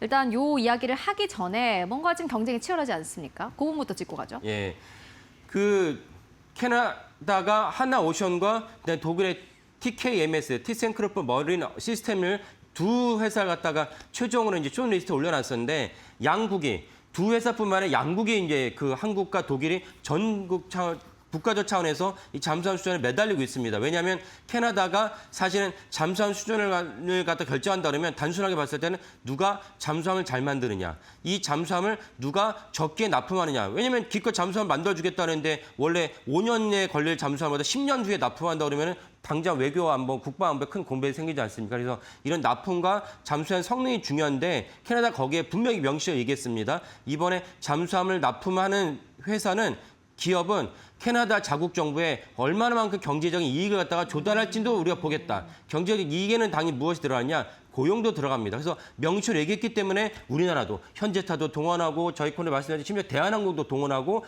그래서 이제 동원하다 보니까 독일도 가만히 있지 않죠. 독일은 이제 폭스바겐도 동원했었는데 폭스바겐이 손을 들었죠. 우리는 캐나다에다가 잠수함 수주가 무관하다라고 저희 코너에 말씀드린 적이 있습니다. 그래서 그때 우리가 조금 더 유리한 고지에를 올랐다라고 볼 수가 있는데 이번에 이제 말씀드린 대목이 무엇이냐? 4월 말에 해야 될 잠수함 수준의 발표를 하지 않고 그다음에 캐나다 추가로 요구를 하니까 그러다 보니까 하나오션이 우리가 너네가 정부가 요구하는 거 추가로 주겠어라고 말을 한 것입니다. 그것이 무엇이냐? 캐나다에 있는 자동차 부품협회와 MOU를 체결했다는 것이 이번에 이제 오늘 말씀드린 캐나다인 MNE의 보도입니다. 네, 좀 정리를 해보고 가도록 하겠습니다. 이 한화오션이 캐나다의 잠수함 수주전에 이제 참여를 했고 캐나다가 요구하는 건 이겁니다. 너네가 이 잠수함 수주전에 들어오기 위해서는 우리 자국에서 일자리를 창출해야 된다라는 조건이 있다라고 내걸었습니다. 당연히 한화오션 측에서는 열심히 노력을 하고 있는 상황이고요. 그거의 일환으로 뭔가 MOU를 체결했다라는 소식까지 함께 짚고 왔는데 어디와 MOU를 체결을 한 거고 이 MOU가 어떤 의미가 있습니까? 네. 캐나다 자동차 부품 제조 협회랑 MOU를 체결했는데 MOU를 체결해서 사실 무엇을 하려고 그러냐? 이 MOU 체결했을 때 에로 디펜스 프로젝트라는 이름인데 결국 캐나다에 있는 많은 이제 그 자동차 부품 업체들 갖다가 새로 만들면서 심지어 캐나다와 캐나다 주정부에 납품할 수 있는 자동차를 제작할 권한도 같이 부여받았습니다. 그러다 보니까 그러면 자동차를 제조할 수 있다 보니까 그 캐나다에서 많은 일자리가 생성이 된다라는 것이 이제 이번 보도입니다. 그러면은 아까 제가 말씀드린 단순하게 잠수함을 누가 더 성능 좋게 잘 만들 것이냐, 적게 납품할 것이냐 이 사안도 중요하지만 캐나다에다가 누가 더 일자리를 많이 창출할 것이냐, 캐나다 사업에, 캐나다 산업에 누가 더 협조를 많이 할 것이냐 이런 관점에서 이제 한화오션이 보다 더 이제 가치를 받을 수 있는 그런 대목이다라고 볼 수 있습니다. 그래서 그러니까 한화오션도 여러 가지로 이제 그 다각도 조성을 하면서 접근을 하면서 캐나다에다 제안을 했는데 그 마지막 제안 중 하나가 캐나다 부품협회에다가 MOU를 체결했다라고 보시면 되겠습니다. 네, 알겠습니다. 그렇다면은 뭐 MOU를 하게 되면은 아무래도 좀 유리할까요? 어떻게 보세요? 예, 유리할 수 있다 보는데 하지만 제가 지난밤 이 사안을 마지막으로 말씀드렸던 무엇을 말씀드렸냐? 하지만 그럼에도 불구하고 우리는 이제 독일의 TKMS보다는 뒤처졌다고 봐야 된다라고 말씀드렸습니다. 그래서 왜 뒤처졌냐? 결국은 잠수함이라는 것은 캐나다가 자국에 대해서만 잠수함을 잘 이제 운영을 하고 러시아에 대해 방비만 하면서 끝나는 것이 아니고 캐나다가 또 다르게 신경 써야 되는 게 캐나다가 나토 회원국이기 때문에 다른 나토 회원국 간의 그 긴밀한 의사소통, 프로토콜 얘기하는 그런 것을 갖다 할 수 있어야 됩니다. 그러면 기존에 누가 더 유리하느냐? 독일이 더 유리하냐? 우리가 유리하냐? 독일은 나토 회원국입니다. 우리는 나토 회원국이 아니죠. 그러다 보니까 실질적으로는 한화오션이 나토 회원국인 독일을 제치고 따낸다고 사실 처음부터 어려운 상황이었습니다. 그런 점에서 이번에 한화오션이 나토 회원국이 아닌 우리나라 입장에서 독일의 TKMS를 제칠 수 있는 그나마 뭐 하나 명분을 쌓았지만 아직 방심할 수 없는 상황이다라고 말씀드리겠습니다. 네, 알겠습니다. 일단 뭐 그러면은 우리 쪽으로 무게추가 좀 약간 기울었다라고 결론을 내도 되겠습니까? 예, 결론 낼 수 있는데 다만 좀 불안한 대목이 무엇이냐면 아까 제가 처음에 서두에 말씀드렸다시피 캐나다 원래는 4월 말에 우선 협상 사업자를 선정한다고 했는데 이게 6월 달에 연기가 됐어요. 그러면 2달이라는 공백이 생기지 않습니까? 2달 동안 그러면 또 캐나다 정부는 물밑에서 혹은 또 공식적으로 독일에다가 아니 야, 한국 이렇게 준다는데 너는 뭐 줄 거 없니? 라고 물어볼 수가 있고 그리고 실질적으로 또 그 유럽에 있는 많은 또 그 언론 매체에서 뭐라고 보도했냐면 야, 이거 잘못하다가 이거 한국에 뺏길 것 같아. 한국에 뺏긴다고 해서 독일이 뺏긴다는 차원뿐만 아니라 유럽에 있는 방산 기업을 뺏긴다는 차원에서도 야, 우리가 더 강화를 해서 뭔가 더 추가로 당근을 제시해야 되는 거 아니냐? 이런 보도가 나오고 있습니다. 그런 맥락에서는 아직도 여전히 불안하다라고 보겠습니다. 한화오션이 이제 캐나다 안에서의 수주전에서 좀 수주를 하기 위해서 독일과 현재 경쟁을 하고 있는 상황이고 그 안에서 나오는 뉴스들 계속해서 대표님께서 또 팔로우업을 해주고 계십니다. 어떻게 결론이 날까요? 그리고 또 이 결론이 남에 따라서 앞으로 한화오션의 주가와 실적에는 어떠한 영향이 있을지까지 계속해서 저희가 팔로우업해서 전해드리도록 하겠습니다. 네, 지금까지 히든글로벌 조우진 대표와 함께 이야기 나눠봤습니다. 말씀 고맙습니다. 네, 감사합니다.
네, 편히 잘 쉬었습니까? 5월 12일 화요일입니다. 비는 그쳤습니다. 자, 오늘도 이데일리 신문에 나온 내용들 중에 4개의 기사 가져왔습니다. 첫 번째 기사는요.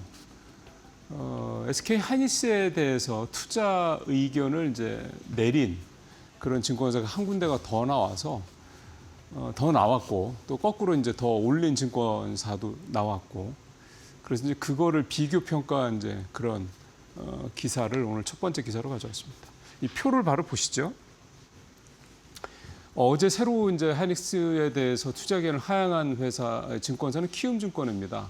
아웃퍼폼으로 내렸고 매수해서 목표 주가를 그런데 130만 원에서 190만 원으로 올렸습니다.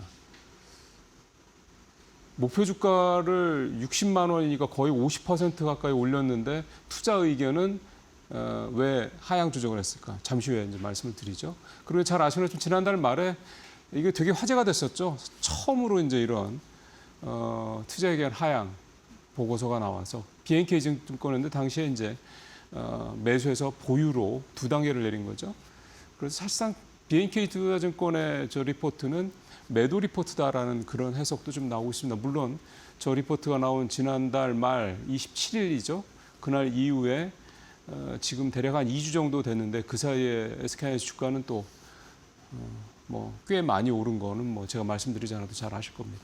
자, 이 두 회사, 한 회사는 매수해서 아웃퍼폼으로 한 단계, 그 다음에 한 회사는 매수해서 보유로 2단계 각각 내렸습니다. 이 두 회사가 목표 주가를 투자 의견입니다. 목표 주가가 이제 목표 주가는 다 올렸고요. 투자 의견을 이렇게 낮췄던 이유는 종합을 하면 한마디로 보면 이 D램의 가격 상승폭이 둔화될 거다 이렇게 저는 좀 요약을 했습니다.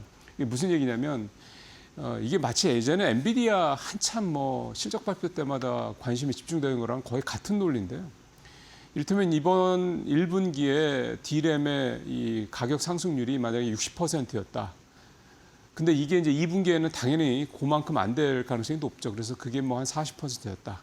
3분기 가면은 20%, 하반기 뭐 4분기 가면은 뭐 10% 한 자리 뭐 이렇게 얘기가 나오는데 실제로 지금도 4분기 정도에는 한 자릿수 얘기까지 나오고는 있습니다.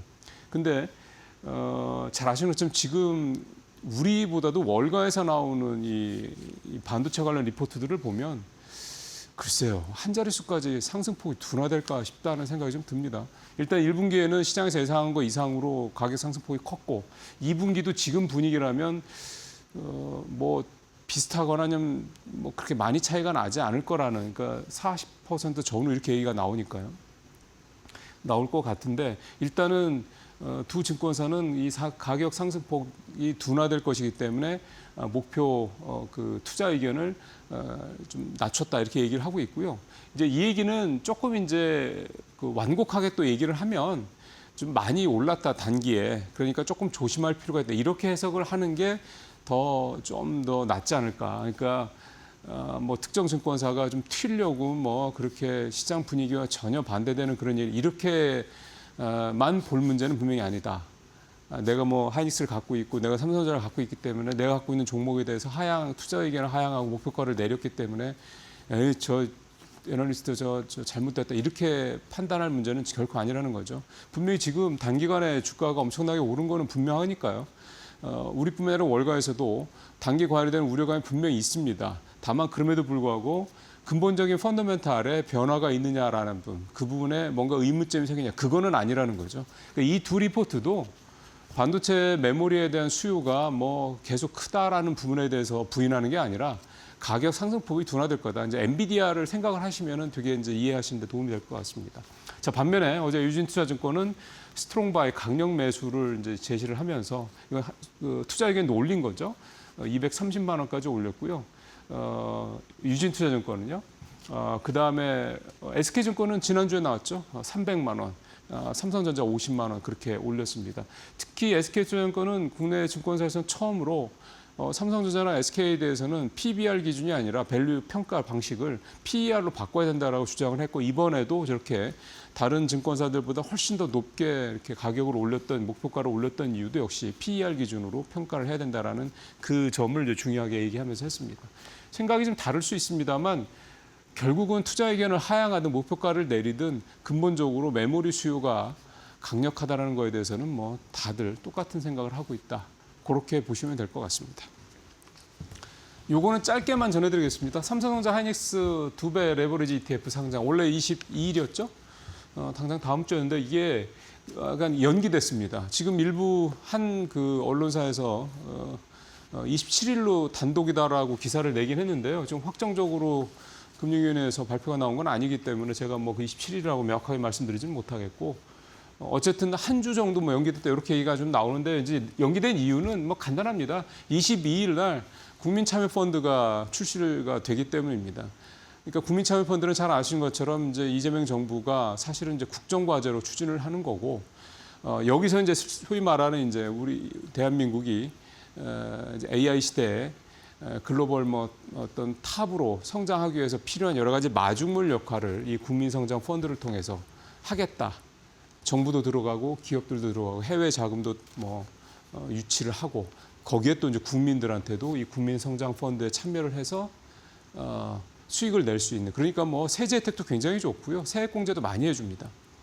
그런 이제 국민참여 펀드가 나름 이제 정부에서 굉장히 좀 힘을 주고 뭔가 출시를 하는 상품인데 그때 이 레버리지 ETF 2개가 출시가 같이 돼 버리면 사람들의 관심이 요즘 같은 때 어디로 가겠습니까? 아무래도 레버리지로 갈 가능성이 높죠. 그러니까 분산 부분이 대한 이제 우려 때문에 이렇게 연기를 했다. 뭐 충분히 이렇게 할 법하다고 생각을 합니다. 뭐 일주일 늦게 출시한다고 해서 뭐 그 일주일 이거 하려고 했던 분들이 굳이 안 하겠습니까? 하겠죠. 그러니까 적절한 뭐 판단이라는 생각이 들고요. 굳이 굉장히 의미 있는 상품을 같은 날 출시할 필요는 전혀 없다고 생각합니다. 마케팅에도 도움이 안 되고 그래서 이 얘기 가져왔고요. 정확한 날짜는 이제 나오는 대로 다시 한번 말씀드리도록 하겠습니다. 자, 세 번째 기사 좀 가보도록 하죠. 1만 비 전망 쏟아도 곧 떨어진다 청개구리 개미들.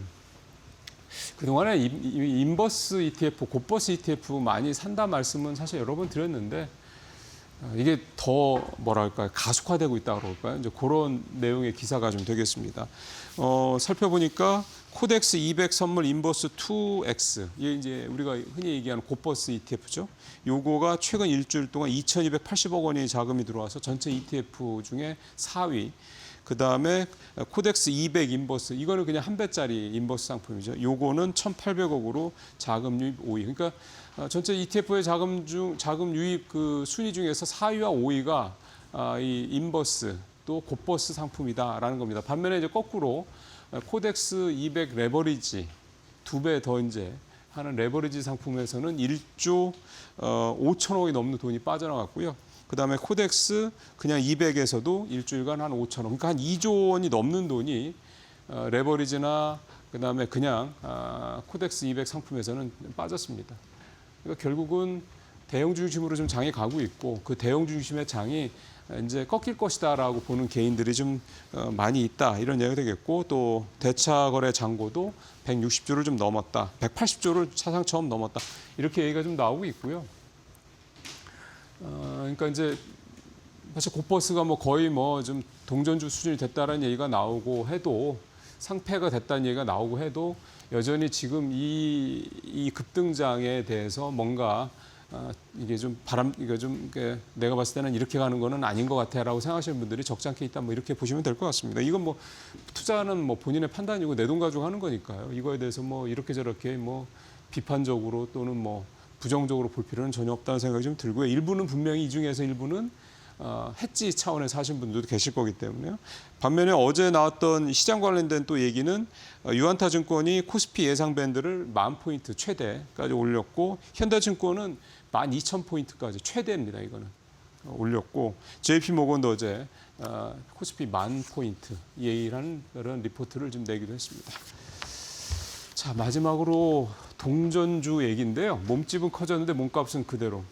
동전주들이 상패 이제 하나의 이제 그 대상이 좀 됐지 않습니까? 그래서 이 동전주들 중에서 좀 액면병합을 해서 1,000원 이상으로 주가를 올리는 그런 기업들이 늘어나고 있다. 그 얘기입니다. 이 표 한번 보시죠.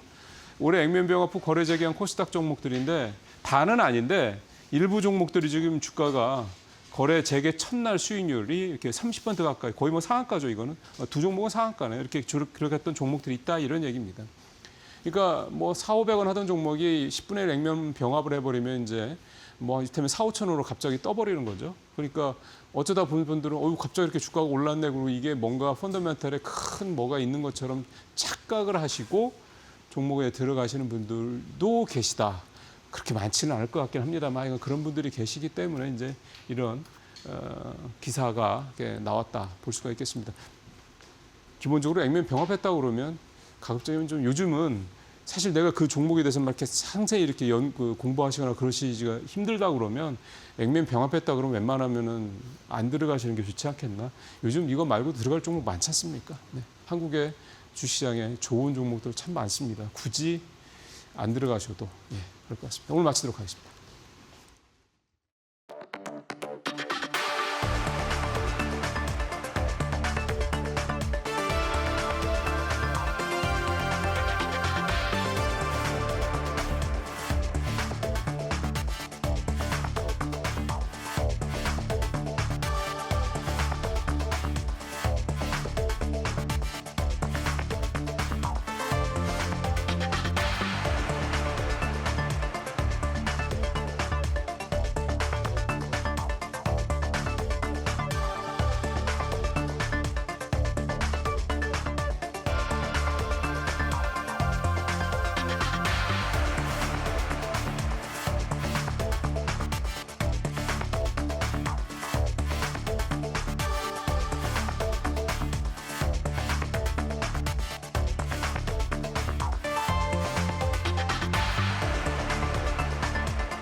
네, 마켓 비하인드로 이어가 보도록 하겠습니다. 한국 증시부터 미국 증시까지 분위기 좋습니다.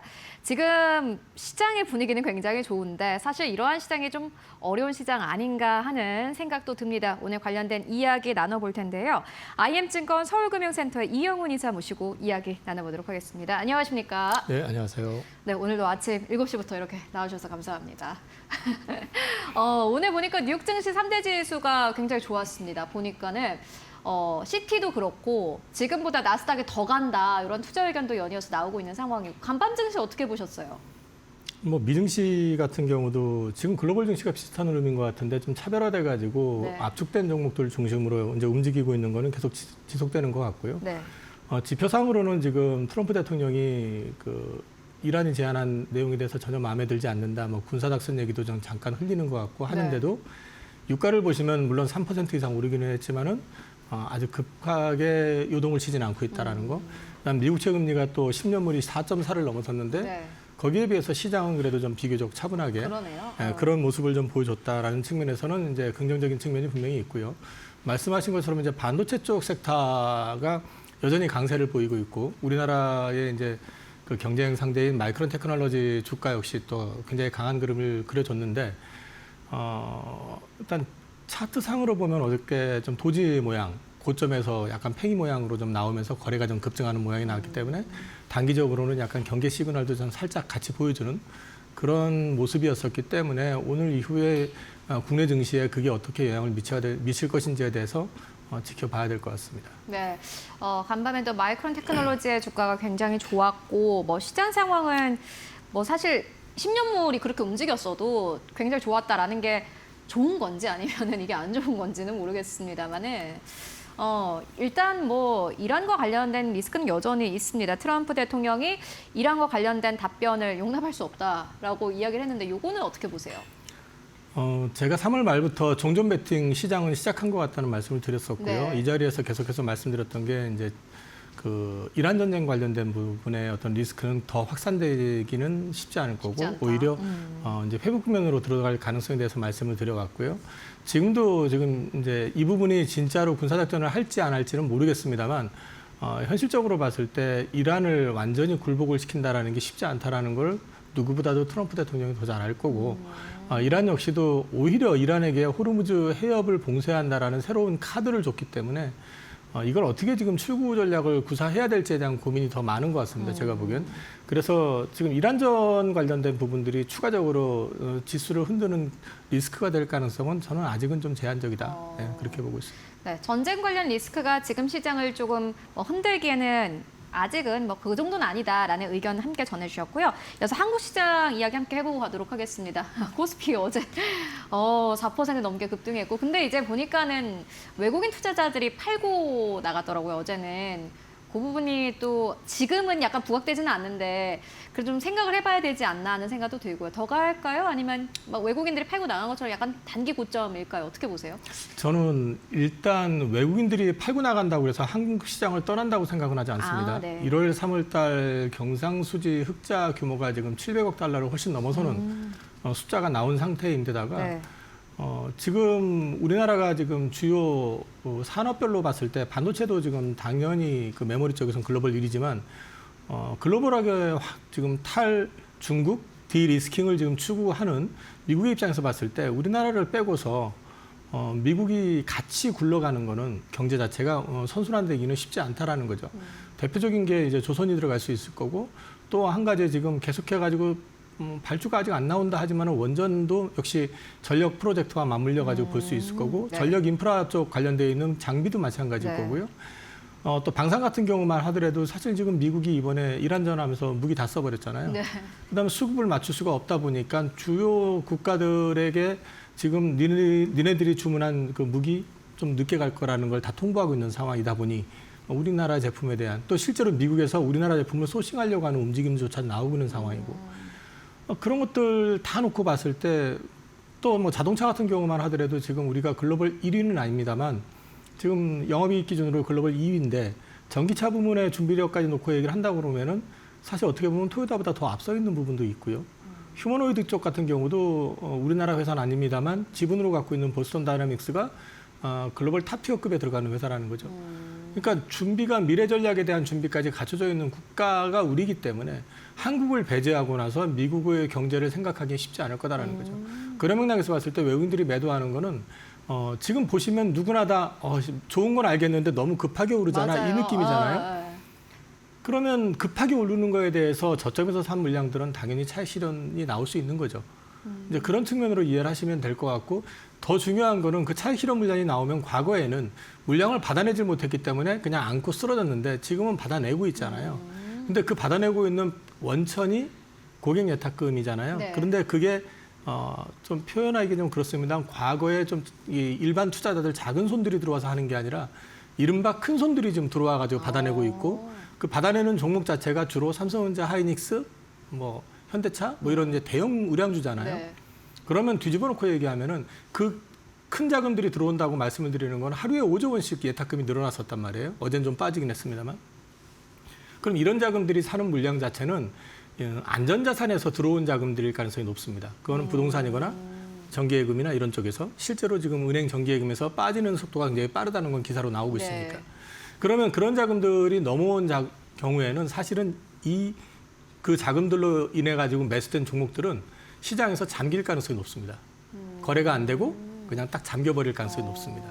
그 얘기는 오히려 그 많은 매물들을 그쪽에서 받아내주고 기간 조정은 받을 수 있어요. 조금 조정은 받을 네. 수 있지만 만약에 다시 증시에 대한 기대감이나 기간 조정이 끝나고 나서 조금 편해진 상황에서 외국인들이 다시 들어온다 그러면 오히려 그때는 더 탄력을 받을 수도 있다는 거죠. 그래서 나쁘게 보진 않습니다. 저는. 네, 어제 외국인들이 좀 이제 팔고 나갔습니다만은 이게 팔고 아예 나가버린 게 아니라 저점에 샀기 때문에 또 급하게 올라왔고 차익을 실현하는 물량이고 더 중요한 것은 차익을 실현하는 그 물량을 받아낼 큰 손들이 있기 때문에 시장은 탄탄하다고 본다라고 의견을 주셨습니다. 이어서 수출 지표 함께 짚고 갈 텐데 5월 1일부터 10일까지 수출 지표가 발표가 됐습니다.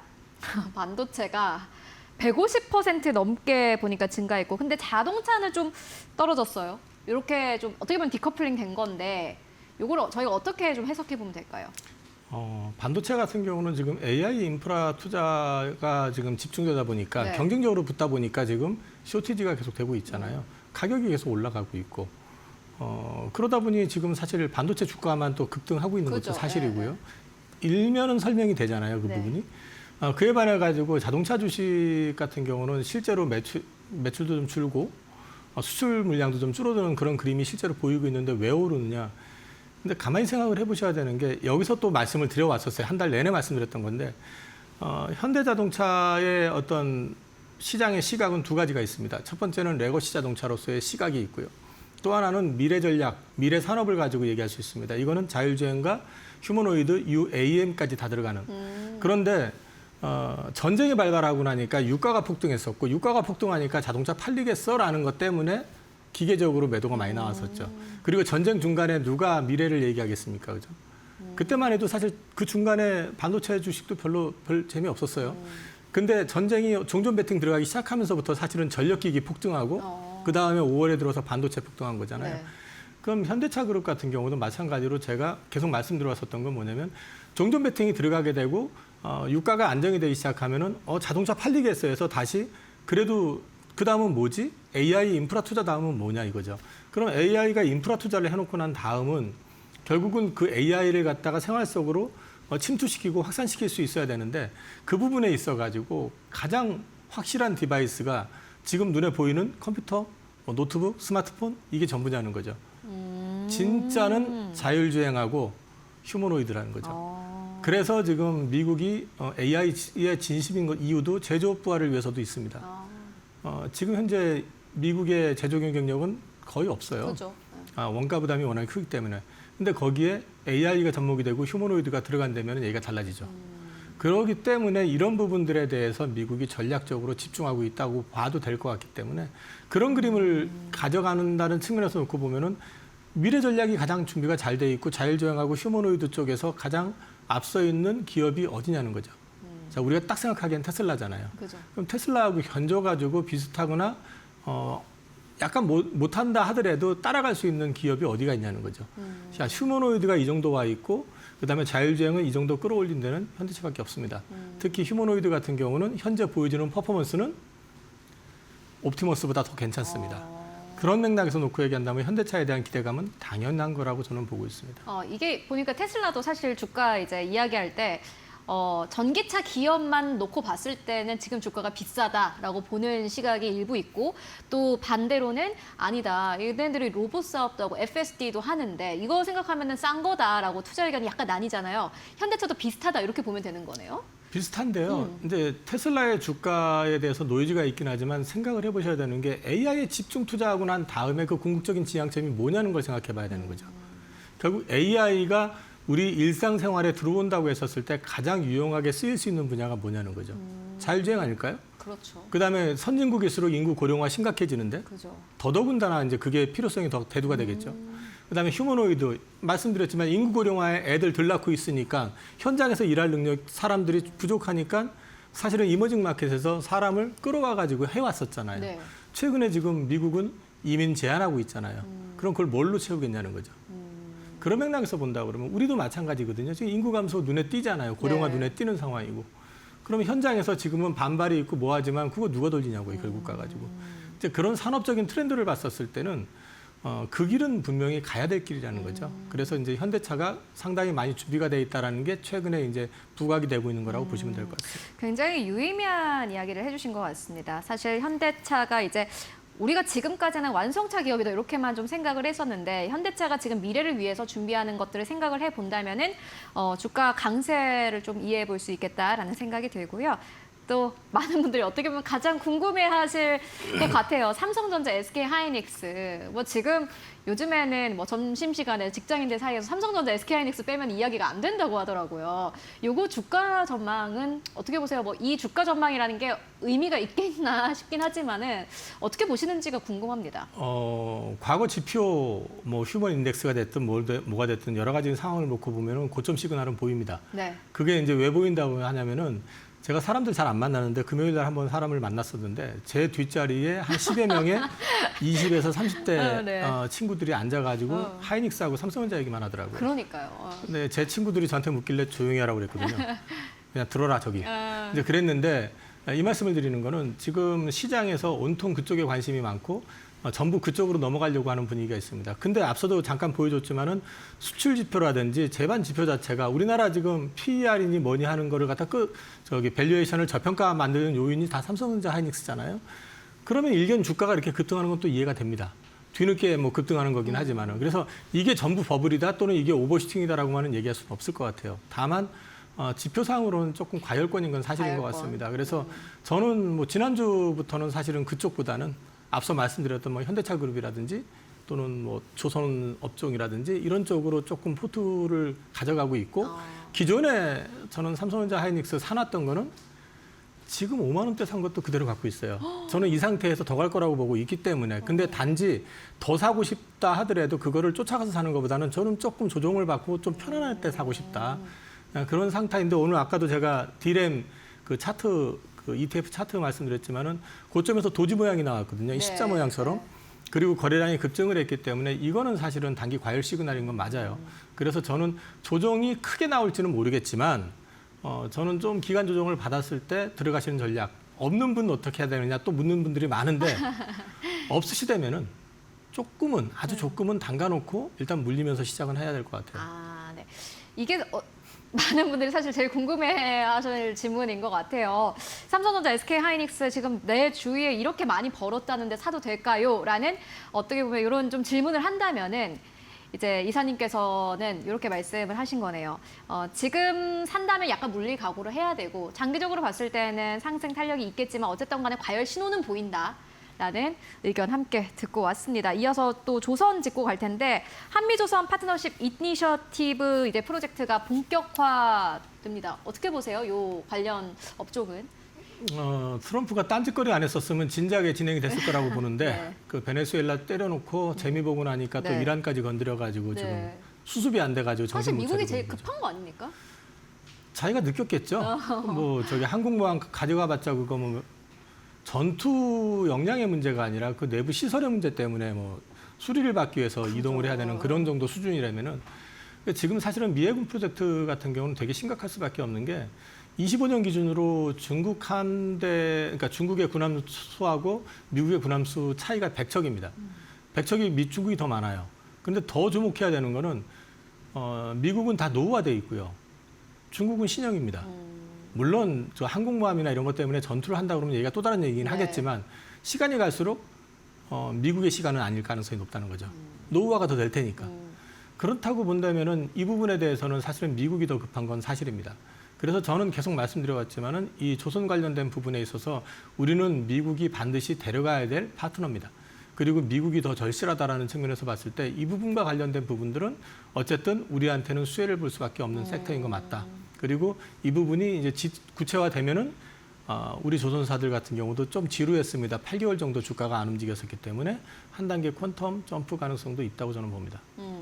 그렇다면 이제 마지막으로 미중 정상회담이 이번 주에 어떻게 보면 가장 중요한 이슈 아니겠습니까? 요거는 뭐 어떤 내용을 좀 저희가 관전 포인트로 보면 좋겠습니까?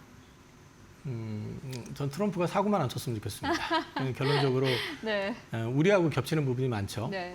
이제 중국을 규제하다 보니까 우리나라 쪽의 산업이 상대적으로 좀 혜택을 보는 것도 있고 2차 전지가 됐든 뭐가 됐든 근데 이제 괜히 가가지고 친한 척하면서 또 풀어준다고 또 엉뚱한 짓만 하지 않으면 좋겠고 두 번째는 이제 이란 전쟁 관련해가지고 아무래도 중국 미국이 입장이 완전히 다를 거예요. 그죠.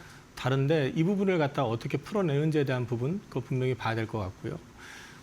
그리고 이제 공급망 관련돼 가지고 결국 가가지고 히토류나 이런 것들 가지고 계속해 가지고 이제 중국이 미국을 상대로 해서 압박이 들어갈 거고 그 반대급부로 그럼 미국은 반도체를 가지고 나왔었는데 이 부분에서 갑자기는 아니지만은 서로 간에 절충점을 찾겠다 해가지고 약간 풀어줄 가능성도 있잖아요. 그랬을 경우에 이제 우리나라 삼성전자나 하이닉스 이런 쪽에 어떤 영향을 줄 것인지 그런 것도 체크해 보셔야 될 것 같습니다. 네, 알겠습니다. 미국과 중국 간의 이제 정상회담 관련 이슈까지 짚고 왔습니다. 오늘 이영훈 이사님께서 굉장히 중요한 이야기를 많이 해주셨습니다. 압축적으로 짧은 시간 안에 어떻게 보면은 최근 시장을 아주 정확하게 분석을 해주셨는데요. 요거 시청자분들 다시 보셔도 너무 좋을 것 같아요. 특히나 지금 시장이 너무 어렵기 때문에 급등한 상황 속에서 사실 이런 시장을 대응하기가 쉽지는 않습니다. 지금 따라가기에도 뭐하고 그렇다고 안 사기에도 뭐한 그런 시장인데 일단은 숨을 좀 고르고 기간 조정이 왔을 때 어떤 업종과 종목을 담을지 여러분들 함께 체크해 보시면 좋을 것 같습니다. 네, 지금까지 IM증권 서울금융센터 이영훈 이사와 함께 이야기 나눠봤습니다. 말씀 고맙습니다. 네, 지금 7시 28분 지나가고 있습니다. 개장 전까지 1시간 30분 정도 남았네요. 오늘 시장 전에 알아야 할 시그널들 어떤 것들이 있을까요? 이어서 현아연 캐스터가 정리해드립니다. 네, 애프터마켓 상황 저와 함께 살펴보시죠. 트럼프 대통령이 이번에 종전 관련 발언을 좀 부정적으로 하고 있습니다. 그럼에도 불구하고 이 반도체주 중심의 상승을 막을 수는 없었습니다. 그러면서 뉴욕 3대 지수 모두 상승 마감을 하기도 했는데요. 8개 기술주 중심으로 한번 살펴보도록 하겠습니다. 엔비디아 먼저 살펴보겠습니다. 이번에 트럼프 대통령이 중국에 방문하게 됐는데 팀 쿡 CEO 그리고 일론 머스크 CEO 등 대거 기업의 CEO들이 함께 참석하게 됐지만 젠슨 황 CEO는 이 명단에서 제외가 됐습니다. 이에 대해서는 미국이 중국에게 엔비디아의 칩만큼은 절대 내어줄 수가 없다라는 분석이 나오고 있습니다. 그러면서 엔비디아 장 초반에 주춤했지만 이후에 상승세로 전환이 되면서 정규장에서 1.96% 상승, 애프터마켓에서도 0.05% 추가 상승을 해냈고요. 또 아마존 정규장에서 1%대 하락, 애프터마켓에서도 0.04% 추가 하락했습니다. 최근에 이 전쟁 장기화에 대한 우려 속에서 소비 재단의 흐름이 주춤했습니다. 그러면서 아마존도 함께 하락하는 모습 보여줬고요. 또 테슬라는 정규장에서 4%에 가까운 상승세를 보여줬습니다. 테슬라의 일론 머스크 CEO, 트럼프 행정부와 그간 사이가 좋지 않았는데 이번에 중국 방문 일정을 함께 하기로 논의를 하면서 이번에는 다시 사이를 회복할 수 있을까라는 기대감을 받아간 걸로 보이고 있습니다. 현재 애프터마켓에서는 0.2% 하락하면서 상승분 다소 반납해내는 모습이고요. 마이크론 지난주 내내 흐름 굉장히 좋았죠. 오늘도 굉장히 좋았습니다. 정규장에서도 6%대 상승했고요. 애프터마켓에서도 0.18% 추가 상승했습니다. 아무래도 삼성전자가 노조 파업의 협상에 결렬될 경우에는 이 SK하이닉스와 마이크론이 반사이익을 받아갈 것이라는 기대감 속에서 추가 상승하는 걸로 보이고 있습니다. 이어서 다음 시그널 함께 살펴보시죠. 네, 유가 흐름 먼저 살펴보도록 하겠습니다. 트럼프 대통령의 타코 시대가 가고 나초 시대가 왔다라는 말이 있습니다. 이 나초, 나더 찬스 호르무즈 오픈이라는 말의 신조어인데요. 호르무즈 해협의 봉쇄가 장기화될 것이라는 전망이 전해지면서 아무래도 유가 상승이 계속되고 있죠. 현재는 하락하고 있지만 변동성이 굉장히 심하다는 점 체크해 보실 수 있겠고요. 현재 WTIU 0.28% 하락하면서 98달러 선에 거래되고 있고요. 금 가격은 소폭 상승하고 있습니다. 0.08% 상승하면서 4,700달러 선에 거래되고 있습니다. 이어서 다음 시그널도 함께 살펴보겠습니다. 네, 다음 시그널 함께 살펴보시면 코스피 200 야간 선물 시장, EWI 한국 ETF, 필라델피아 반도체 지수까지 모두 상승 탄력을 받아갔습니다. 아무래도 우리나라 증시에 영향을 미치는 주요 지표들이 상승을 굉장히 크게 보여줬기 때문에 우리나라 반도체 투톱도 이 힘을 받아갈 걸로 보이고 있습니다. 필라델피아 반도체 지수, 최근에 인텔과 마이크론의 이 강세가 두드러졌기 때문에 이 탄력을 함께 받아간 걸로 보이고 있고요. 오늘 2%대 추가 상승해내면서 12,000선을 돌파하는 흐름 보여줬습니다. 코스피 200 야간 선물 시장도 5%대로 강하게 오름세 보이면서 1,200포인트에 거래됐고요. EWI 한국 ETF도 1.41% 상승 192포인트 선에 거래됐습니다. 이러한 흐름 속에서 원달러 환율 1,474원에 거래되고 있습니다. 0.9% 상승했다는 점 확인해 보시면 좋을 것 같습니다. 지금까지 개장 전 시그널 확인해 봤습니다. 네, 저희 오늘 마켓 시그널에서 꽤 많은 이야기를 전해드렸습니다. 일단 간밤에 뉴욕 증시 3대 지수는 일제히 상승하면서 거래 마감했고 S&P 500과 나스닥은 연이어서 사상 최고치를 경신하고 있습니다. 시장 상황 말 그대로 좋습니다. 기술주 중심의 강력한 랠리가 이어서 나오고 있고요. 마이크론 테크놀로지도 역시나 마찬가지로 다시 한번 상승 탄력을 아주 강력하게 받았습니다. 이런 시장 상황 속에서 아마 한국 증시도 좀 기대를 해볼 수밖에 없겠죠. 마이크론 테크놀로지가 올라간다면은 한국에 있는 삼성전자, SK하이닉스도 그만한 기회를 가졌다라는 의미이기 때문에 많은 분들이 또 기대를 하실 것 같은데 어제 삼성전자 같은 경우는 6% 넘게 급등했습니다. 28만 원대에서 종가 형성했고 SK 하이닉스 놀랍습니다. 11% 넘게 급등했습니다. 사실 이렇게 시가총액 1, 2위 기업이 5% 그리고 11% 넘게 급등하니 코스피가 지수가 4% 넘게 올랐습니다. 어제 보니까 7,822선에서 거래를 마감을 했고 또 현대차도 역시나 마찬가지로 5% 넘게 급등세 나왔습니다. 시가총액 상위 기업들이 아주 강력하게 랠리를 보이고 있는 상황인데요. 그런데 이제 많은 또 분들께서는 이렇게 시장이 올랐는데 나만 주식이 없다, 나만 삼성전자, SK 하이닉스, 현대차 없다라고 생각하시는 분들이 사실은 더 많지 않을까 싶습니다. 그런 분들을 위해서 저희가 또 마켓 시그널에서 오늘 이영훈 이사님을 모시고 이야기를 나눠봤는데 일단은 지금 매수를 하고 싶으면은 지금 매수를 해서 물리고 시작하는 게 맞다. 근데 장기적으로 봤을 때는 분명히 삼성전자, SK하이닉스 다시 한번 기회 온다. 지금은 단기적인 과열 신호권인 게 맞을 것 같으니 기간 조정이 왔을 때 그때 한번 다시 매수를 생각해보자라는 또 중요한 투자 의견을 함께 듣고 오기도 했습니다. 지금 시장 워낙 급하게 올라가고 있지만요. 여러분들 너무 급하게 생각하지 마시고요. 현명하게 그리고 느긋한 마음을 가지고 또 투자에 임하시면은 성공적인 투자가 되지 않을까 싶습니다. 네, 지금 7시 34분 지나가고 있습니다. 오늘 저희가 준비한 소식은 여기까지고요. 오늘 장도 성공 투자하시고 저희는 내일 더욱더 알찬 정보로 다시 찾아오도록 하겠습니다. 시청해주신 여러분 모두 고맙습니다.